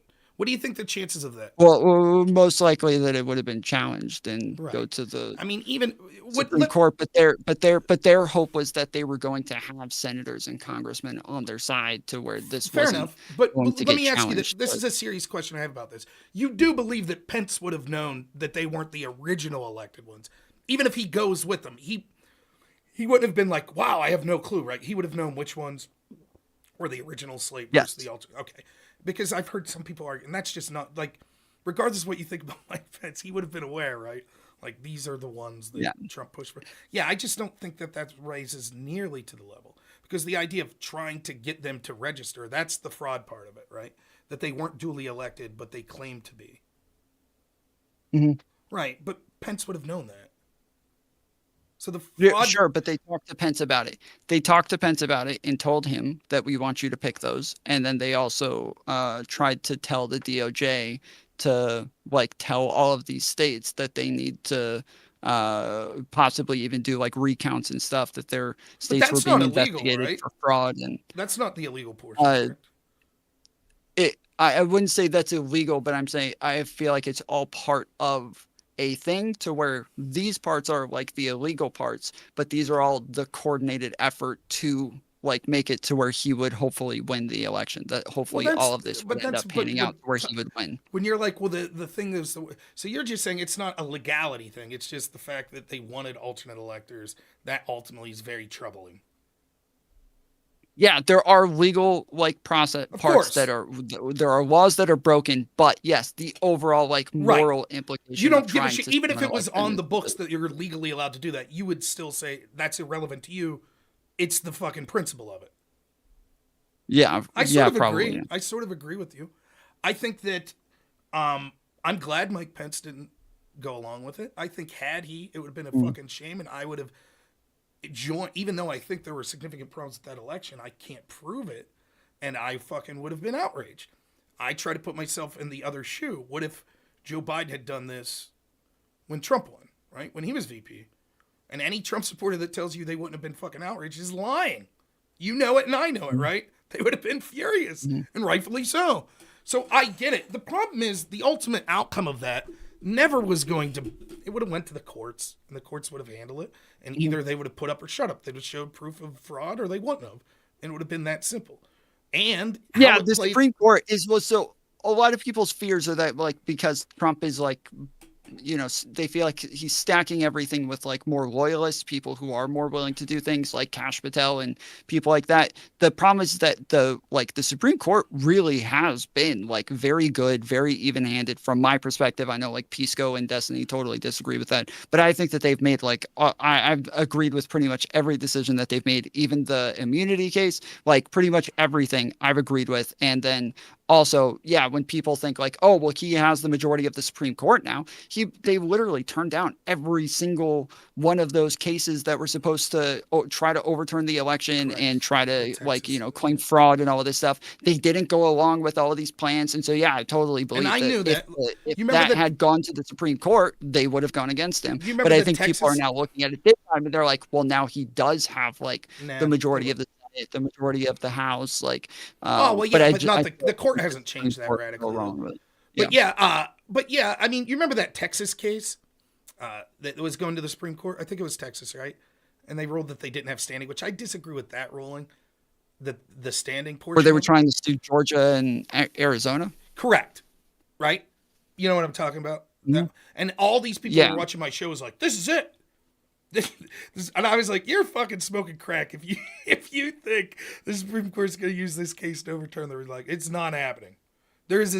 I've never been more. I would have taken I'd put my house up for sale and taken the proceeds to bet on that. It just wasn't going to happen, right?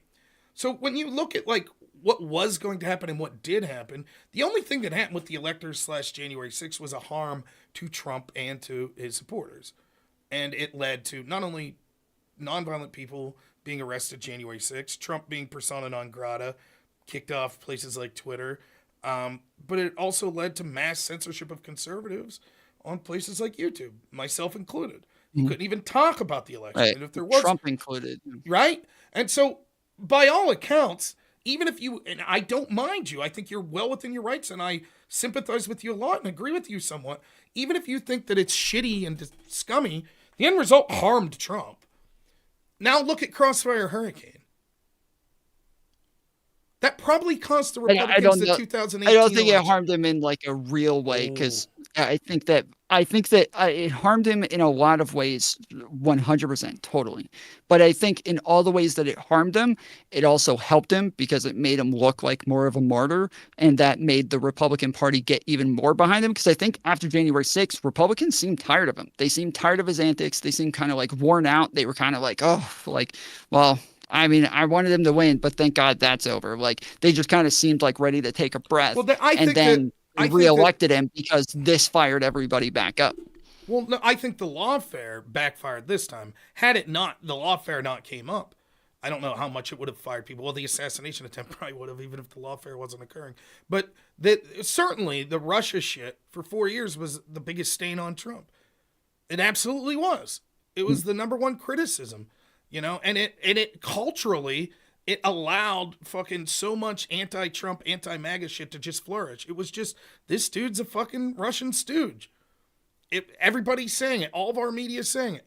Even media that was allegedly more pro-Trump, like Fox, they talked about the shit every day because that's what the New York Times was getting Pulitzers for. And it was all bullshit. Mm-hmm. There actually was collusion with Russia from Hillary's team.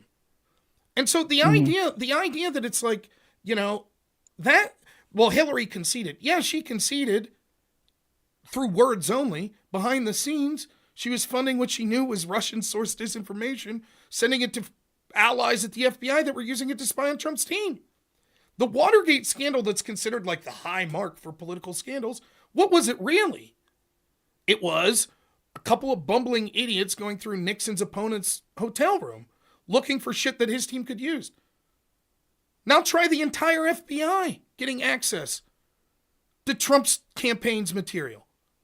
That's what happened. It's fucking grotesque, and no one gives a shit. And the problem is, I will be on your side probably someday to my chagrin if Trump does something so fucked up. And and I understand this rationale, there's going to be millions of people on my side that are going to be like, we don't give a fuck. Fuck it. Look what they did. And what are you going to say? Yeah, but we're real sorry. Tough shit. It's the same with the cancel culture shit. Once you start playing that game, I'm against it. I'm not trying to get fucking people fired. But once you fucking break that glass, okay, I warned you. I tried to fucking tell people.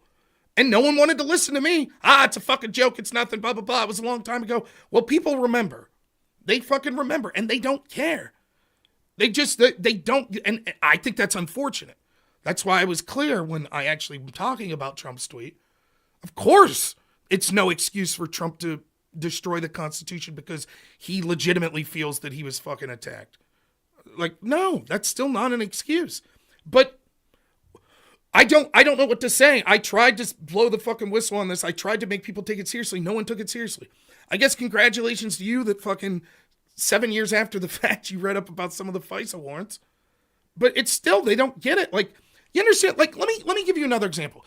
I'm assuming you're probably fucking very against the idea that Trump, like Musk said, prosecute CBS for editing deceptive edits. You're aware of that Musk said this? The Kamala Harris interview thing. I think that's what it's about. But yeah. No, I think that's fucking ridiculous. CBS shouldn't be prosecuted. And I don't like a guy, wasn't Trump, but I don't like a guy that has Trump's ear saying that shit. But what was Trump charged for in the Alvin Bragg case? Do you know? No.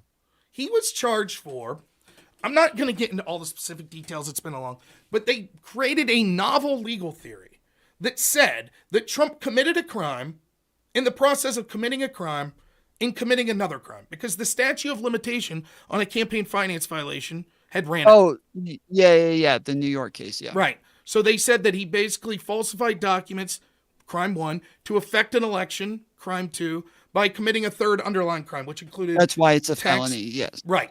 So yeah, it goes from misdemeanor to felony, yes. Now, you'll agree that no one's ever been prosecuted under that before, other than Trump, right? Right. Seems pretty bad the first time you're going to break out a novel legal theory to be from the former president and frontrunner for the next time. That seems bad enough. But in effect, what the story goes is like this. It can really only be those types of people, though, right? Like it's for campaign finance fraud, and so it can only be for people who have like campaigns. So right? Former president, not like a state senator, or a rep, not a mayor or anything like that. Right. So it seems a little odd when we're even with Nixon, we were Ford pardoned him, right? But we're going gung ho for this one. Okay, cool. But what really was going on there was. It was a campaign finance violation because the crime was that Trump's attorney, Michael Cohen, was dealing with the guy from the National Enquirer. And the National Enquirer was trying to buy Stormy Daniels' story so that they could bury it. And so Michael Cohen paid Stormy Daniels for this story so that the National Enquirer could bury it. And Trump wrote down that it was billed as attorney hours and not a loan. And so therefore he falsified documents and it was a campaign contribution from Michael Cohen. That's the crime. Now notice that part about the National Enquirer. In other words, it would have been that Cohen paid for something of benefit, which was a favorable media situation. Mm-hmm. Okay, it's not a far leap from that to, CBS donated something of value to Kamala Harris. Deceptively editing material to help her campaign. That's a campaign contribution. Kamala's team didn't write it down as such. Neither did CBS. Throw them in jail. You see where we're going? Same with the Alex Jones shit. Once you start saying, this guy said something, it wasn't true. He said he thought it was a conspiracy. That's $1 billion fine. Okay. That's the can of worms we want to open?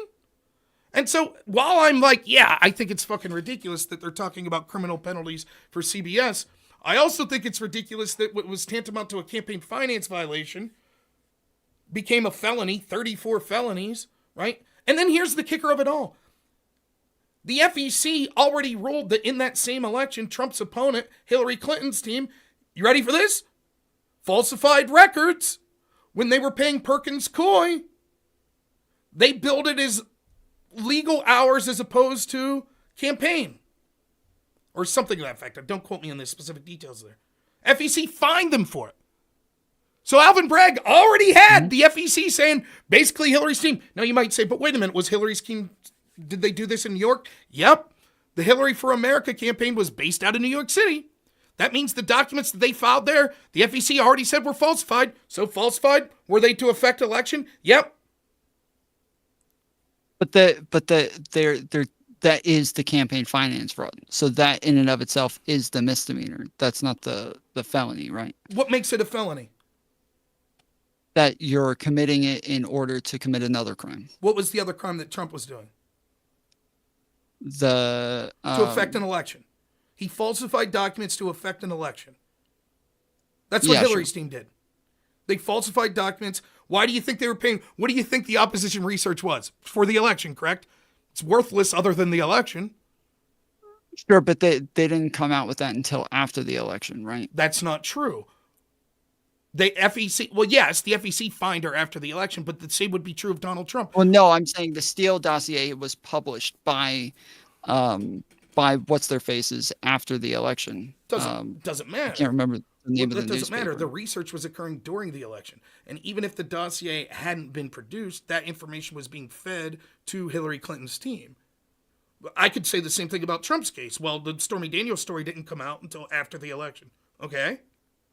That's irrelevant. Paying someone for election work and then falsifying documents to say that's not why you're paying them, that's campaign finance violation. That's why she was fined. We know they falsified the documents. We know it was to affect the election.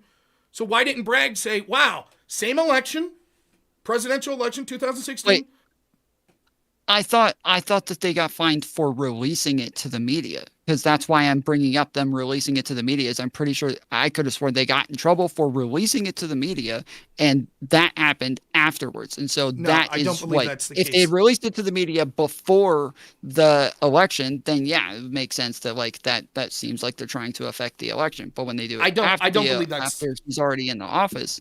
I'm unaware. This is the first I've ever heard this, nor am I aware of why releasing to the media would involve a campaign cost, but not releasing it wouldn't. Like if I pay you for graphic design for my campaign and it's a lie, I falsified documents, but I never released the design you gave. It's not like, oh, never mind, it's not a crime then. It's only a crime if I used your design. No, but you're saying that it's to affect an election. So correct. I'm saying I would believe it was to affect the election by releasing it if they released it before. That's irrelevant, right? You're still if I'm running for office and I say, Tom, I want to pay you $100,000 to investigate my opponent Wick, right? And you come back and you're like, okay, here's a bunch of shit about Wick, and I'm like, I don't think any of this will help me. Was that a campaign expense? Yes. Was it to affect the election? It depends on how it's to affect the election. No. Yes, because if you're affecting the election in a way that's illegal, that's one thing. Opposition research isn't illegal, but releasing it to the public in that way that they did was illegal, and that was against the FISA. Show me one piece of evidence that says that. Okay. And as you're looking for that, I'll say several other things. They released it to the FBI, who then was already at that point using it to get FISA warrants against Trump. Was that to affect the election? Say that again. They released it to the FBI that was then investigating Trump. Was that to affect the election? I don't. How would that affect the election? Well, if Trump goes to prison during the election season, I would say that affected the election. Yeah, sure. And to further this, actually, Harry Reid talked about this dossier publicly beforehand, and Mother Jones put an article out, I believe October 31st, referencing the P allegations in the dossier, both before the election. Okay. Yeah, but I would say that, I understand what you're saying. I think, in the case of, giving it to the FBI, we would generally consider it different because we would expect the FBI to have done a better job at not investigating those things if they didn't have, corroborated the evidence themselves yet. I just think you're mistaken. But I understand what you're saying, where you think that, some people are, misreporting funds, but these are things that would affect an election in some way, and yet you don't feel like they're getting charged, or they're not getting charged, and you feel like this is going to be unfair in some way. Okay, let me ask you this: when did the Stormy Daniels story first become public? Stormy Daniels, Yes. while he was running, I think in 2016, 2015, 2016. Okay, well then wouldn't that mean that using your same rationale that there could be no crime? Because if they paid to bury this story, but the story was released, then it didn't affect the election.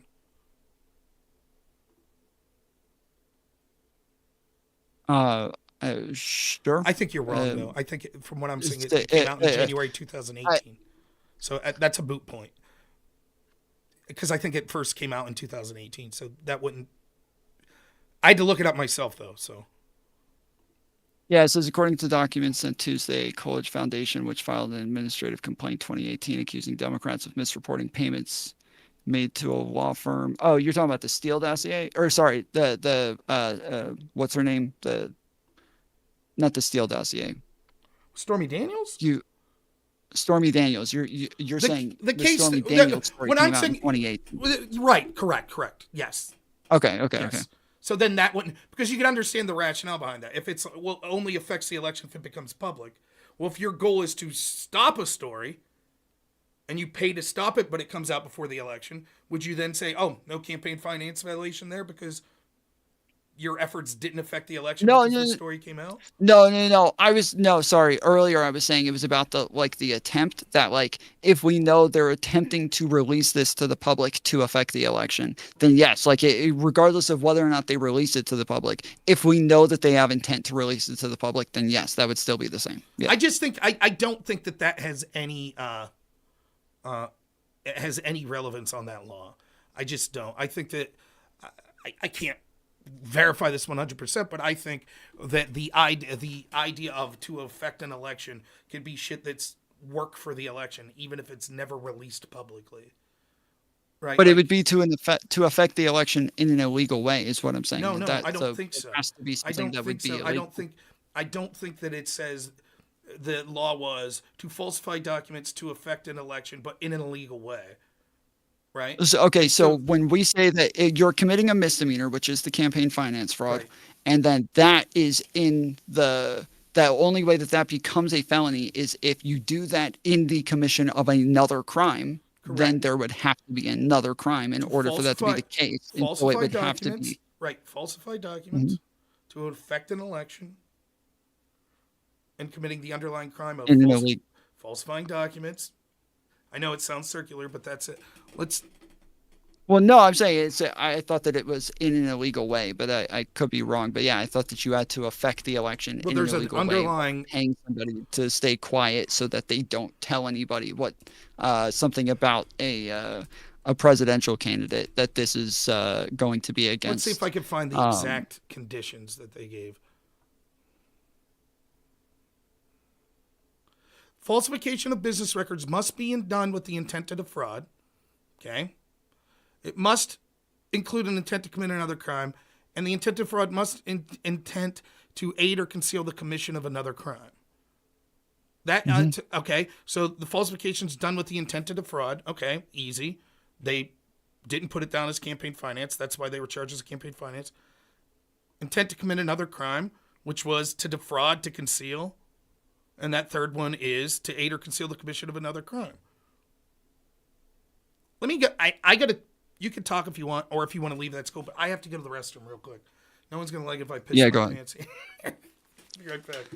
Yeah, go ahead.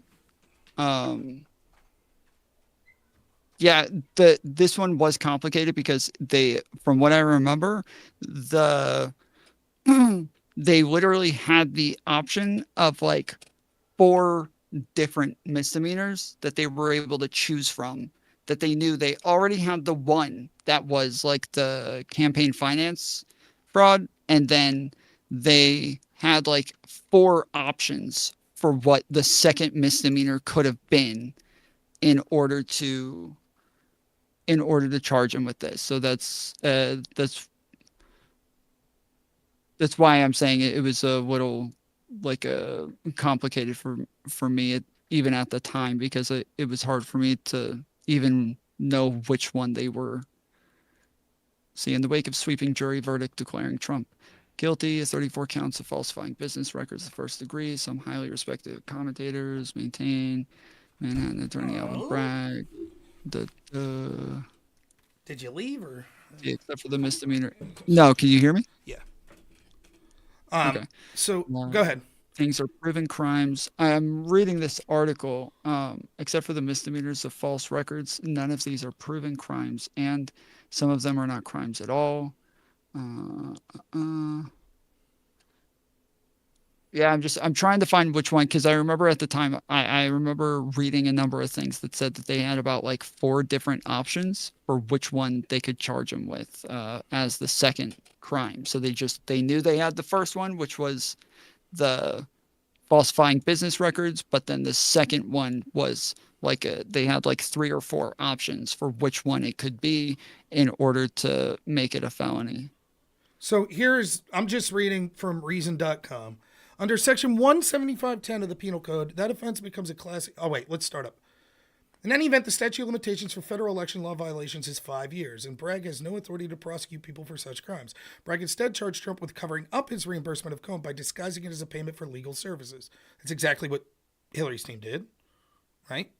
Trump did that, according to the indictment, through phony invoices, checks, ledgers, and entries. That's exactly what Hillary's team did, the FEC said. They had ledgers that said it was for legal charges and not campaign work, each of which violated Section 1705 of the New York Penal Code, which makes falsification of business records with the intent to defraud a misdemeanor punished by $1,000. Under Section 1710 of the Penal Code, it becomes a Class E felony and punishable 4 years of prison when the defendant's intent to defraud includes an intent to commit another crime or to aid or conceal the commission thereof. So to commit another crime or to aid another crime. The indictment, which was unveiled in April 2023, charges Trump with 34 counts under the provision, but doesn't specify another crime. A month later, Bragg's office suggested 4 possibilities. 1, the Federal Election Campaign Act. It's not clear that Trump violated that law, and the Justice Department evidently concluded there wasn't enough evidence to prosecute him for doing so. Given the fuzziness of the distinction between personal and campaign expenditure, it's plausible that Trump did not think the hush payment was illegal, in which case he did not knowingly and willfully violate the state statute as required for conviction. And if so, it's hard to see how this intent in falsifying business records could have been an intent to conceal. In any event, it's not clear whether a violation of federal law counts as another crime. And the New York Times reported that prosecutors working for Bragg's predecessor concluded that most promising option for an underlying crime was a federal campaign finance violation to which Mr. Cohn had pleaded guilty. But the prosecutor ultimately concluded that the approach was too risky. A judge might find that falsifying business records could only be a felony if it aided or concealed a New York state crime, not a federal one. So Hillary's team clearly meets that. They were committed a federal campaign finance violation. The FEC already ruled so. Now the question you have to ask yourself is, why didn't Bragg look into this? They never even looked for the bodies. They already had this FEC violations. They knew the documents were falsified, so why not start subpoenaing? Let's see what's going on here. Instead, they did it with Trump. They were like, let's dig everywhere. Let's find all the records. Let's subpoena communications. Why didn't they do it with Hillary's team? They already knew she committed a Federal Election Campaign Act violation. Next, Section 17152 of New York's election law. That provision says any 2 or more persons who conspire to promote or prevent the election of any person to a public office by unlawful means, which is a conspiracy, is acted upon by 1 or more parties thereto, is guilty of this misdemeanor. But as the Time notes, federal campaign finance law explicitly state that it overrides, preempts, and legal terminology state election law when it comes to campaign donation limits. While Vance's prosecutors briefly mulled using the state election law violation, they rejected that idea. Since the presidential race during which hush money payment occurred was a federal election, they concluded it was outside the bounds of state law. Even without that complication, the unlawful means alleged here hinges on the doubtful proposition that Trump knowingly violated. So that one is also met, because you had 2 or more people, the people in Hillary's campaign, conspiring just means work together to promote or prevent the election of any person through unlawful means. They did. They wanted to prevent the election of Donald Trump by falsifying documents. Number 3. Sections 1801A3 and 1802 of the New York tax law applies to anyone who knowingly supplies or submits material, false, or fraudulent information connected with any tax return or audit. Section 18.2 applies to criminal tax fraud, which includes filing a fraudulent return. According to the statement of facts that accompanied Trump's indictment, he and Cohen took steps that mischaracterized, for tax purposes, the true nature of the payments. Trump allegedly paid Cohen a total of $420,000, which included the $130,000 hush money reimbursement and a $50,000 payment for another expense. Trump organized Weisselberg then doubled the amount to $360,000. If Cohen mischaracterized the reimbursement on income on state or city tax forms, that would be a peculiar sort of fraud since it would increase his liability. That's exactly one of the things they went for. Trump, the crime that they're saying Trump committed meant that him and Cohen paid more in taxes, not less. But the same would have been true of Hillary's camp. Presumably, if she billed this as work hours and not campaign hours, those forms were submitted to the tax man as well. So she would have committed that crime as well. Fourth, Section 17505 and 17510 of the New York Penal. These are the same provisions that Trump allegedly violated, mischaracterizing his payments to Cohen. This theory presumably would require additional violations of the law against falsifying business records that count as the 34 counts. It's not clear what these might be, but we may find out. State legal writer Joseph Stern, or Mark Stern, who initially was highly skeptical of Bragg's case, says he's now on board, but Stern's reasoning seems to have less to do with legal merits of the case, more the sense this could be the last opportunity to stop Trump from reoccupying the White House. So yeah, the fourth one is the exact same code as the first one. So you violate Section 17505 by committing the underlying crime of 17505, falsifying business records to cover up falsifying business records. Sort of circular logic, right? But we already know Hillary's team did that. That's how absurd this whole thing was. So if you're sitting there and you're Alvin Bragg, you come into office and this is something that's really troubling you, and on one hand you suspect, you know what? I wonder if Trump's payments to Michael Cohen, who pleaded guilty to a federal election. That's why they did it. Because you remember, if I could take you back, they tried to turn the screws on Cohen to get him on anything. And he ended up pleading guilty to this bullshit federal election campaign violation, which was bullshit, which he could have fought. But they were going to get him on other shit. So they're like, plead guilty to this because we could connect Trump to it. Oh, if you committed a campaign finance violation, for who? Oh, Trump? That means he's involved too. So he pled guilty to this obvious bullshit that wasn't really a crime.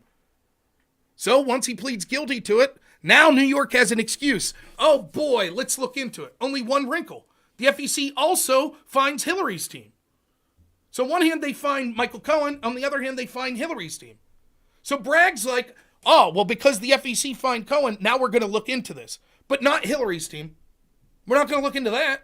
We're not subpoenaing any evidence, even though they're based out of New York. And now Trump's a 34-time felon.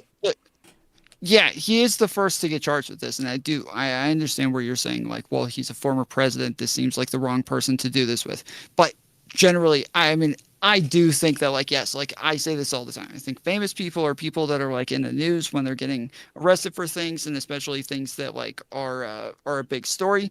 Generally, they get made an example of. That is a thing that we just often see, and that I used stories about like Eric Adams, Hunter Biden, P. Diddy, Trump, like all of these different people is saying like, yeah, so like everybody thinks that the rich and powerful, they don't ever get in trouble. They don't ever get held accountable. Nothing ever happens to them. And so like, these are all great examples where we're going to watch all of these people get convicted and they're all going to get like harsh charges, and because they are big, names that like they will be made an example of. But obviously Eric Adams, charges gone.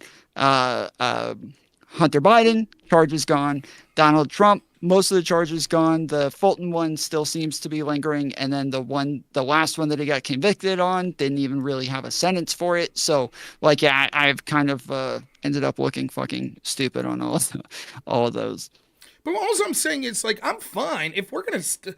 I don't give a shit, man. I live fucking paycheck to paycheck in rural Pennsylvania. I do this shit as a hobby, you know? I'll let you know a little secret.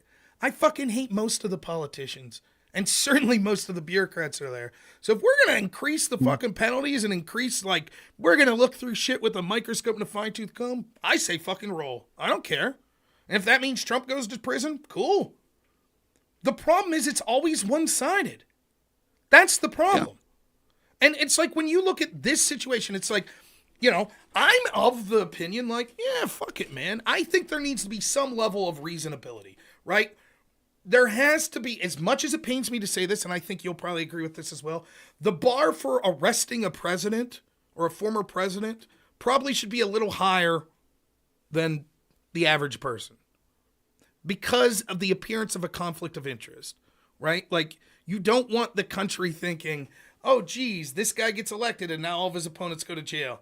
Oh, and then the next guy gets elected and now the last guy that arrested everyone, he goes to jail with all of his team, right? We don't want that. So because of that, that's the rationale that goes into Nixon's pardoning. It'll just damage the country. Now, if there's a clear-cut fucking severe crime, I say charge it. I don't give a shit if it's a former president or not. But what's so frustrating is it's like every little thing that could get Trump. The Letitia James case, it's like, oh, Trump got a loan from Mar-a-Lago that he paid the bank back with interest, and they were happy to do it and said they would do business with him again. Let's fine him $500 million during campaign. Just to be clear, that's not the case. I know that is what was said in the court, but not Charles Schwab. Who was it? It was the German bank. Fuck. I could get more specific if you want. They have a different. I forget the name of the bank, but anyways, the bank after the case, apparently both of the two guys who testified, Deutsche Bank, yes, Deutsche Bank, neither one of those executives work there anymore.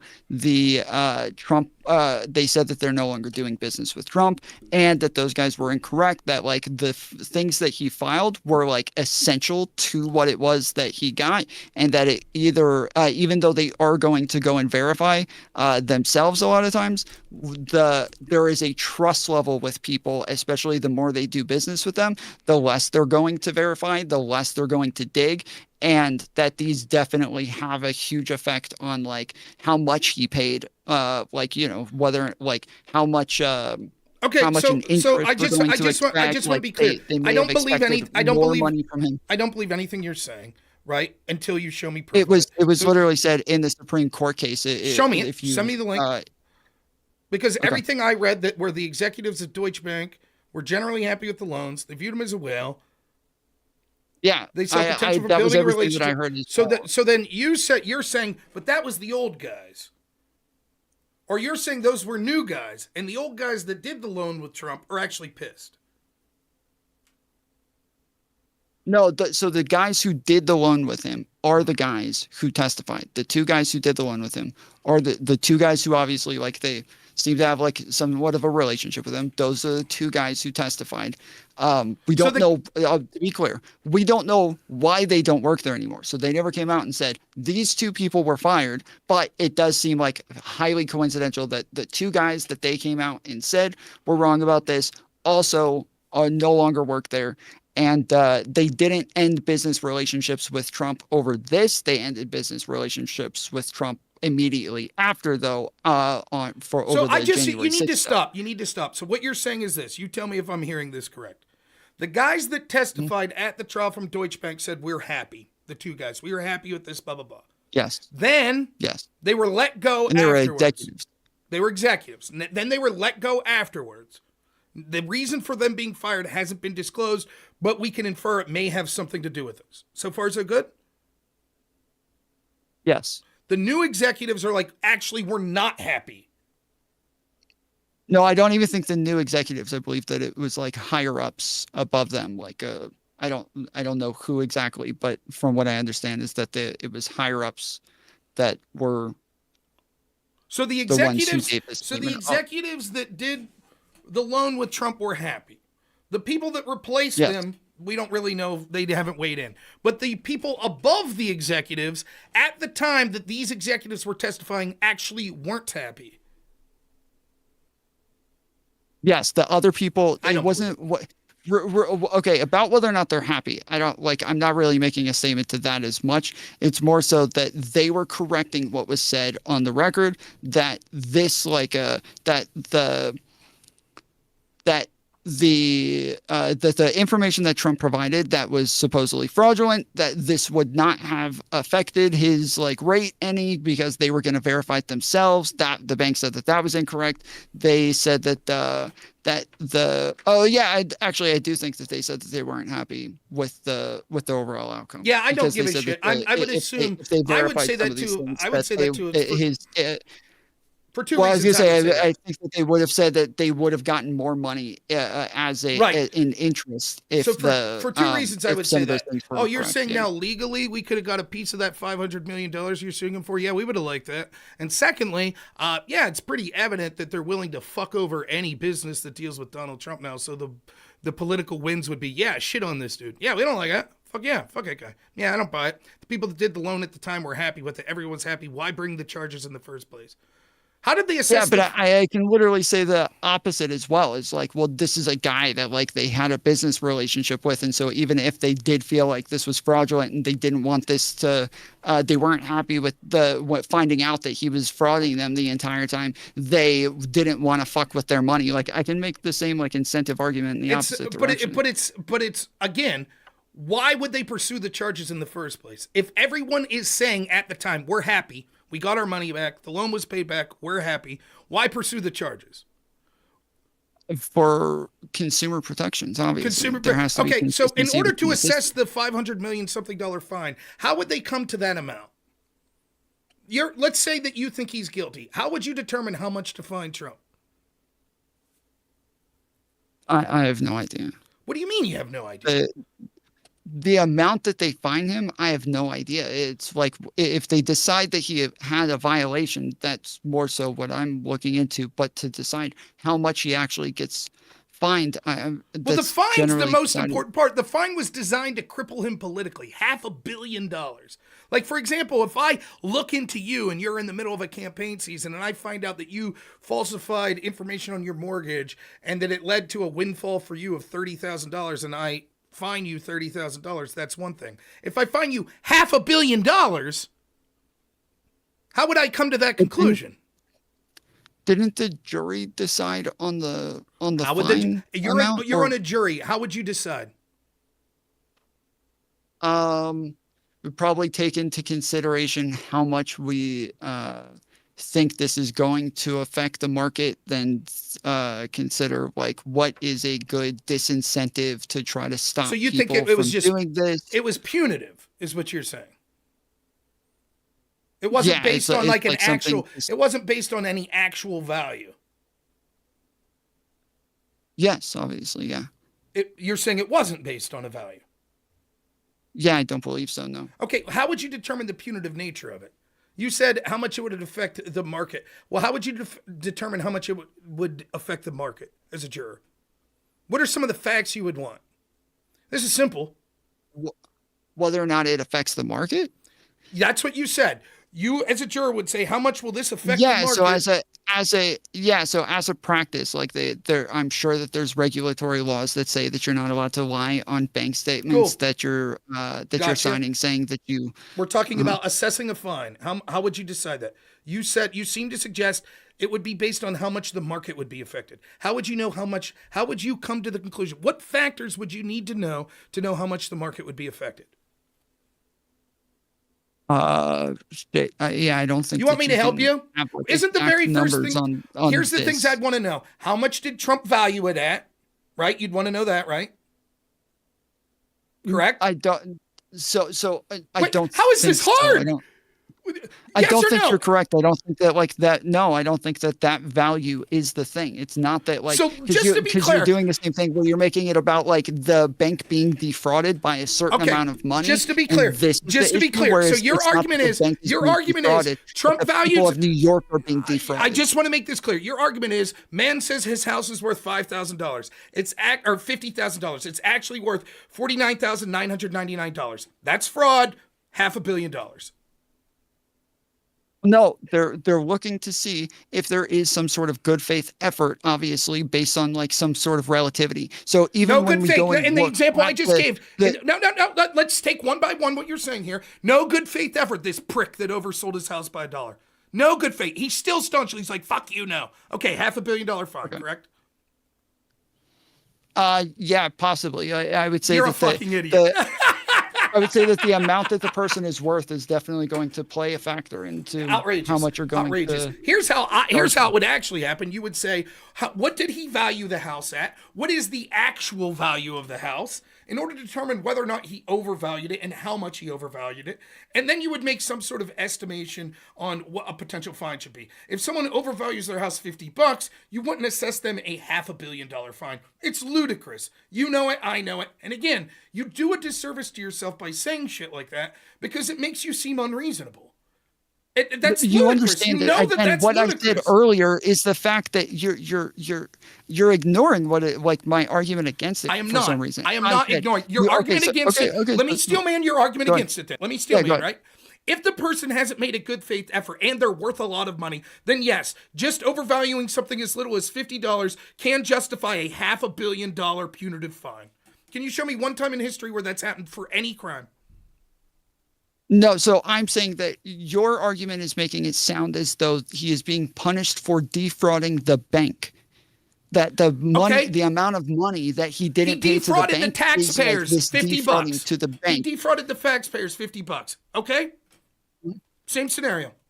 $500 million fine, right? Yeah. So yes, again, I think that the amount that the person is worth, the amount that like is going into the entire thing. Yeah. So like I obviously yes, like the amount that they're paying for the amount that they're evaluating the properties for is probably somewhat part of it. Tom, we like, got yes, this is 10 how much minutes and you finally worth, but yes. Oh, so now you're admitting you would want to know part of what would go into your calculation would be how much did he value it at versus how much is it actually valued at? Yes, that would be part of it. Why did it take so hard to get there? I kept saying it's easy. Okay, so what did they value it at? The jurors? The prosecutors? There were 3 or 4 different valuations that went to the court. Can you give me the example of what were the million, and I think one was 13 million. How did they come up with those numbers? The 13 million one came from the county commissioner's office, I believe, from at Mar-a-Lago, and then the tax assessed value. I believe, but it was an old one. It was like old. I don't remember the exact date. I want to say it was like 2013 or something like that. Like by the time a former president has bought the house and like has even been shot at that house, like those values are going way up compared to what it was at the time. But yes, there was a wide range. So then how would you know the amount of defrauding? How would you know the amount of the defrauding if one of the offers that they gave you're admitting are criminally low? Isn't that in spirit the same crime that they're accusing Trump of? If they're saying you've inflated the value of your property so as to defraud the taxpayer, wouldn't the opposite be true? That they're now saying that his value is so criminally low so that the taxpayer could get more money? Wouldn't that violate the same spirit? Well, no, because the one in New York, like it would have sold for, if it sold for that amount, literally would have been the most expensive home, not house. Home anywhere, including houses. That's irrelevant to what I just said. That's irrelevant in New to York what I just City. said. And so that's irrelevant to what I just said. What I said was, okay, so you're saying, but his number was overinflated. And I'm like, right. How much was it overinflated? You've now conceded that would be important to know when assessing a fine. And you're like, well, one of the numbers they used was 13 million, which is ridiculously low. And I'm like, right. Wouldn't that also be sort of fraud in the opposite way? And you're like, well, but his number was really high. That doesn't answer my question. I'm sorry. You're asking if the county is frauding him in the opposite direction by having an old estimate? Correct. If they're saying that the judgment should be offered based on how much he harmed taxpayers, and that judgment's because we're using a number that the value of this property is 13 million, and that is laughably low, then it looks it's magnified. If that was the end up, if they ended up saying this is the one that we're going to use, we're only going to use the very old one, then yes, of course, they are committing some sort of fraud in the opposite direction. Which one did they use? I think they used a group of them, so I don't. Okay, so then that criminally low number, that criminally low number went into the average. And you're admitting that's laughable. I don't know that there was an average. Again, no, I don't know that there was an average. So then what was? So then how did they use? Okay, if they used 3 numbers and they didn't. Okay, if they used 3 numbers and they didn't average them, explain what that means. that they were given 3 different or 4 different estimates on the house, and that they were able to look at those to use them to try to understand. I would assume the one that was old is one that they would not take into But the consideration. prosecutors gave the jury an option for that. I guess it was submitted to them. I know that it was part of the evidence. You don't think that that's absurd?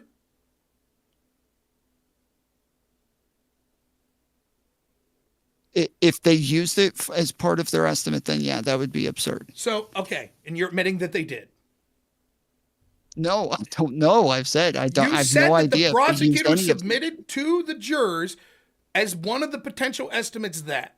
Forget about what the jurors ultimately used. Is there not a responsibility of the prosecutors to submit accurate evidence? Yes, I don't know, dude. You're saying that they used it as part of their. You're saying it. You process said that to get an estimate. Hold on. No, I didn't. I said I have no idea what they used. I said that it was in the evidence for the case. I don't know if they used it for their estimate. Do you want to rewind the tape? Do you want to rewind the tape of what you said? You said they used 3 numbers and made their decision. I said one of the ones that the prosecutor said, this is what it sounds like you're saying. The prosecutor's like, here's a number, here's a number, here's a number. Hey, jury, pick one of those. You think that's reasonable for a prosecutor to do? Particularly when one's so criminally low? I don't even know that they took any of these into consideration, as I've been saying the whole time. I have.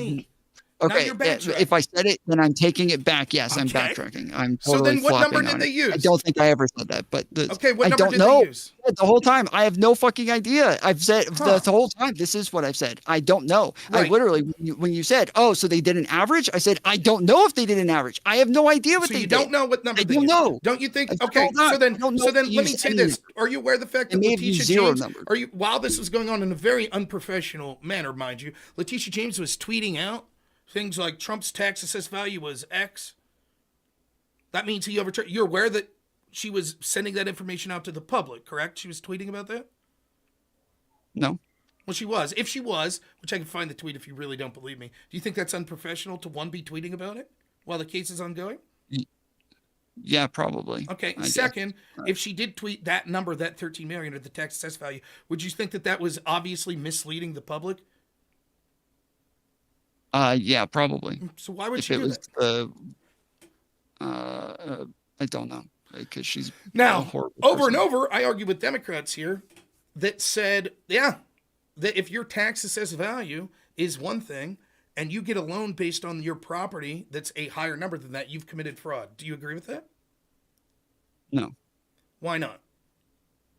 Well, because in this case, obviously, the tax assessment is old. What if it's 2 years old? It's 2 years old, then I would say that is probably what we would use to decide whether or not your assessment is something we would consider to be a good faith assessment. And I think that that's a lot of what was going into this, right? Dude, if you're paying taxes, right? If you're only paying taxes on your house being $50,000 and you get a loan claiming it's $100,000, something's fucked up there, right? Say that again? If you're only paying taxes on your property for $50,000 and then you get a loan for $100,000, saying it's worth $100,000, that's what people are saying would be fraudulent. Yes. You realize, as far as I know, that's pretty much every homeowner in this country. Do you own a home? Okay. No. Do your parents or anyone you know own a home? I've owned a home. Okay. I've owned a home. Are you aware that did you get a mortgage to buy your home?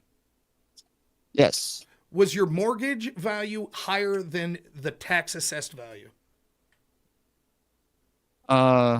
Shit. I believe so, yes. You committed fraud. Now, punitively, have you made up for it? Because maybe you should be fined $500 million. Right? You committed fraud. You got a loan for your house saying it was worth one amount and the tax value was less. in the case of Trump, though, we're not talking about like a couple $1,000s. Again, like, yes, all estimates, even depending on what person does the estimate, can come up with a very different number. There is not an exact science to how you do the estimates. There is a general science to how you do the estimates. And my dad is somebody who has done estimates for a living. So they have general numbers that they come to. But when yours is double, triple, quadruple, then yeah, now it seems as though there's something else Double. going on. Okay, This so is I'm going to look this up. On average, how much higher is a mortgage value of a home higher than tax assessed? You're saying 0.75 okay, but double you'd start to be suspicious. It's going to be hard to find.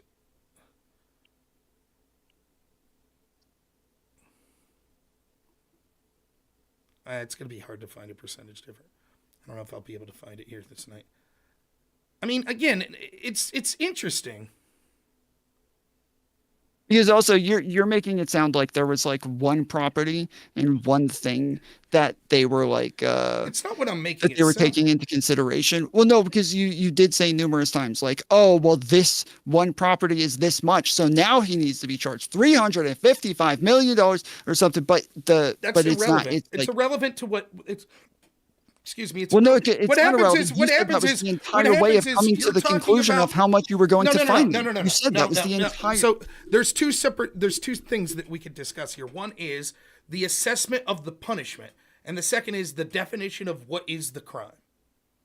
So first we determine what is the crime, and then we say, okay, how severe did you commit that crime, which involves the price of the punishment. Now, previously, when we were talking about even $1, you said even $1 could lead to a $500 million fine. That's what you said earlier, depending on the wealth of the person. You said that, right? Yes. If you said if you because you put the stipulation that we know that this was done in bad faith. Obviously, we would never say that like a $1 like a difference is actually a bad faith estimate, but you're putting the stipulation but in there that I is agree with the that. case. You're So, yeah. absolutely right. But if your home that you bought, you got a $100,000 mortgage for, and the tax assessed value was $80,000, you absolutely knew there was a difference there. You knew it. So that was, you intended to get a loan for your house worth more than the tax assessed value. So that meets your criteria. It's not $1. But again, it's 20, it is a general estimate, so there isn't a it's actually worth this much versus that much. That is absolute I'm like bullshit. playing along with the hypothetical for the sake of the argument. That is absolute bullshit. So let's rewind this. You said it would never happen with $1, but even as low as $1, if we could prove that you knew that you had overvalued your home, that would be fraud, and it could justify up to a $500 million fine. Then you say, but it would never be $1. I can see that, but I'm like, but it quite reasonably could be 20,000. Like that probably happens all the time. And you're like, well, yeah, but the tax assessed value, it's sort of arbitrary. I'll agree with that. Different assessors could assess different things. Yet you know, as the person who's purchasing the house, what the tax assessed value is. It doesn't matter if it's arbitrary or not, right? It doesn't matter at all. You know what that number is. And so therefore, using your own logic, if you walk into a bank and say, I would like a mortgage for my home, or I'd like to, and I want that, my tax assessed is 100,000, but I'm not going to tell this dude that. I'm going to say it's 120,000 is what I want. And they say, okay, you've just committed fraud. Now you're saying that a penalty should be assessed to you based on how much that costs the taxpayers and punitively based on how much money you're worth. That's most of Americans' homeowners.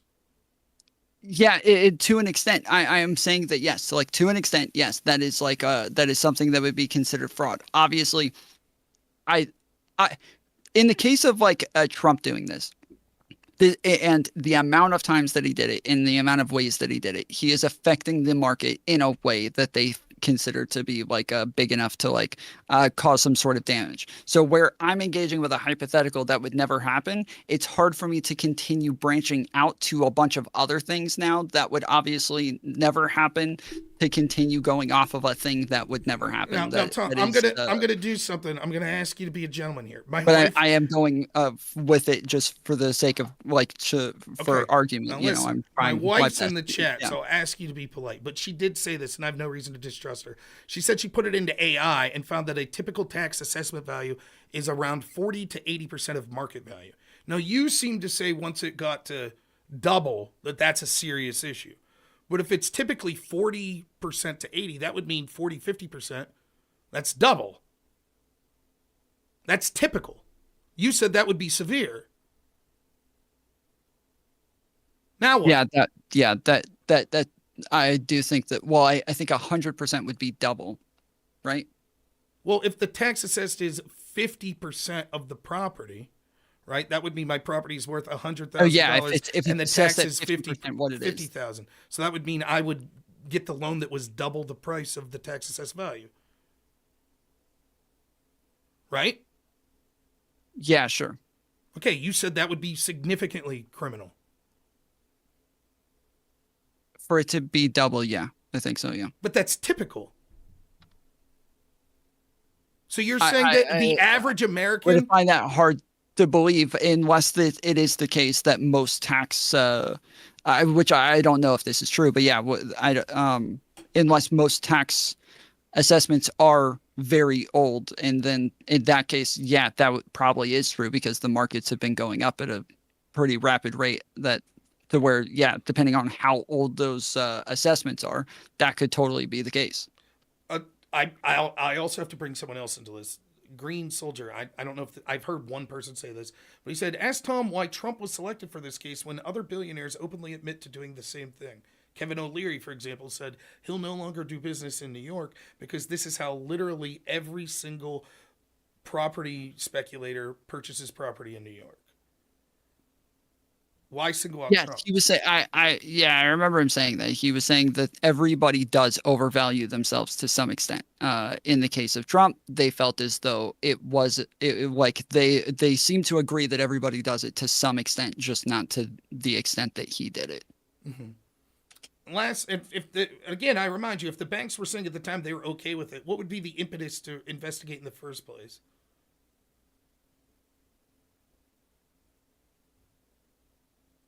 Say that again? If the banks were saying at the time before the case was started they were happy with this, what's the impetus for Letitia James to look into it for the first place? I think she had a bone to pick with him. Sounds like, because I mean, my God, what are we arguing about? That's my entire argument. Yeah, I think. Well,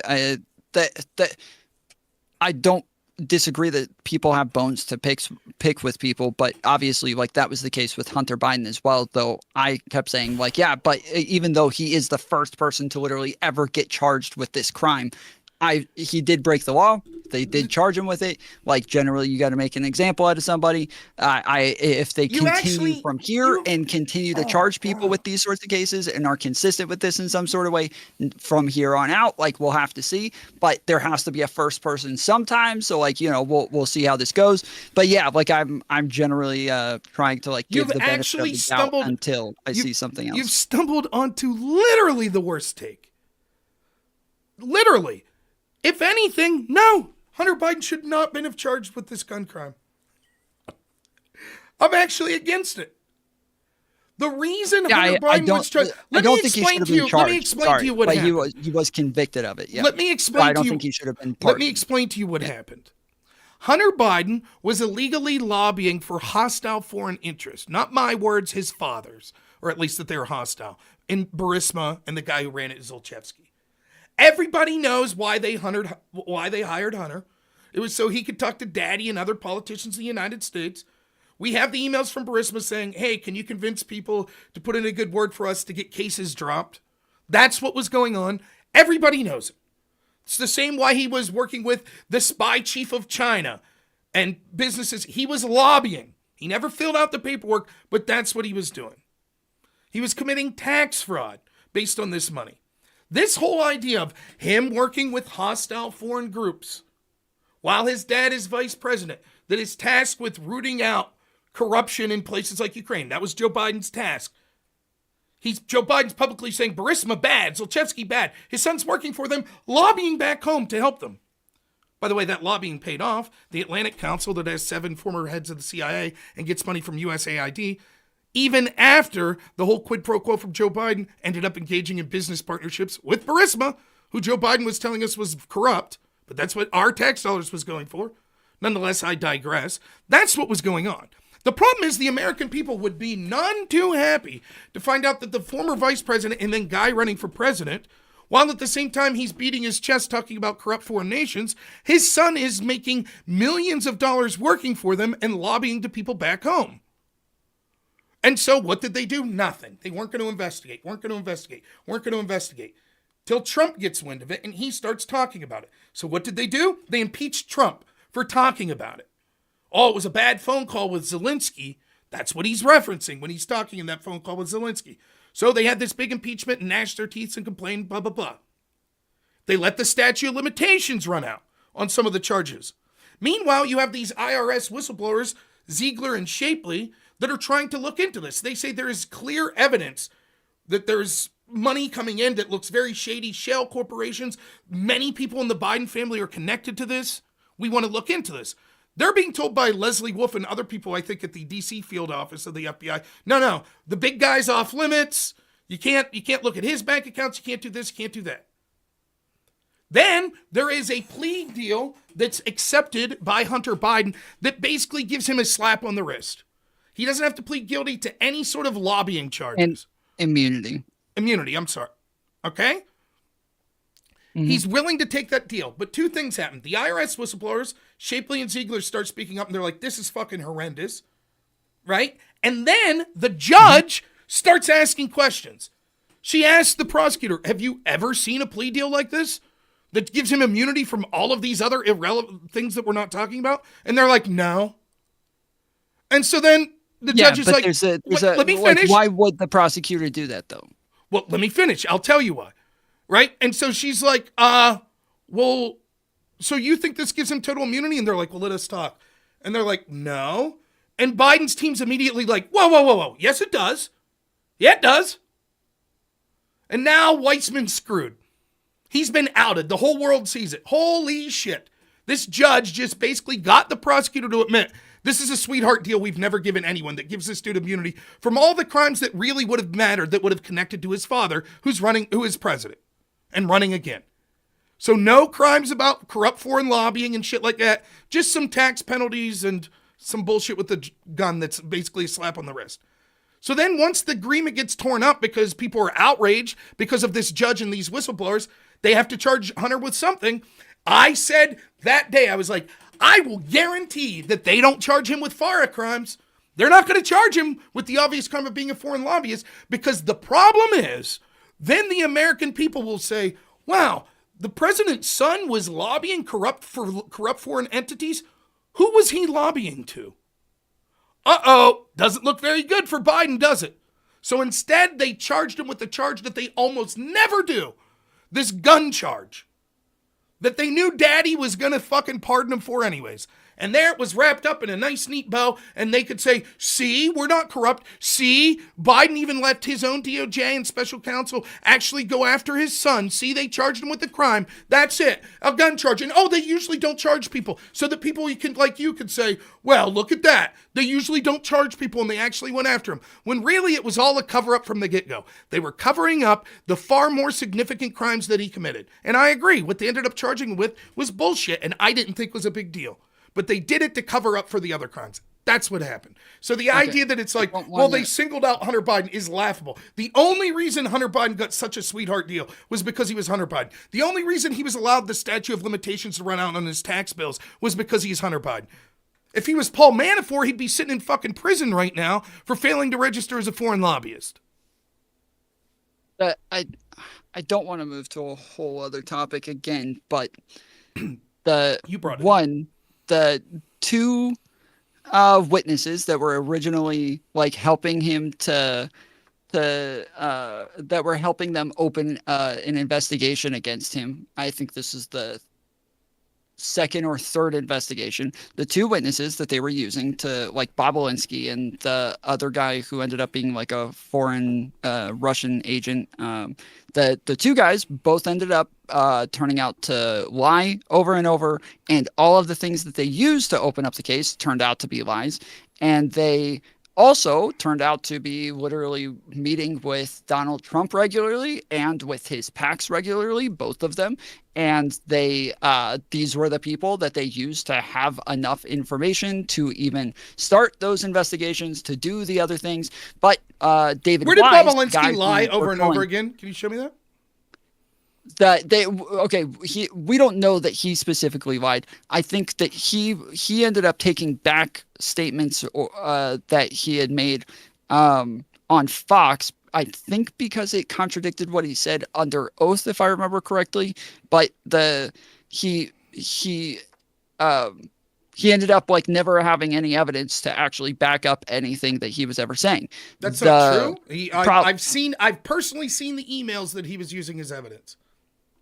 I know, yes, the emails, but he doesn't actually have like the things to connect them to people. He doesn't actually have the things that he says he does to connect them to actual people. Like, give me, okay, so you're making the claim. So I want you to tell me what was used to open this investigation that came from Bob Alinsky. I don't want to get into this. I'm just trying to explain that these two guys ended up getting dropped from like the investigations and ended up not being used. And that David Wise, the guy who you're saying is the prosecutor, is actually a Trump appointed prosecutor. No, that means nothing to me. Was the one who investigated. Okay, I think that when we're going to keep saying like, oh well, Biden's DOJ or something like this, that like, yes, I think Trump's appointed prosecutor is going to play an important part. Chris Wray was Trump appointed from the FBI. James Comey from the FBI was Republican. And so what? It has nothing. Trump did really bad job appointing people that actually wanted to sabotage him and help protect the deep state. Yep. Cool. Sure. So I want you to tell me, you said Bob Alinsky lied. That his evidence was, you're making all of your claims. Sure.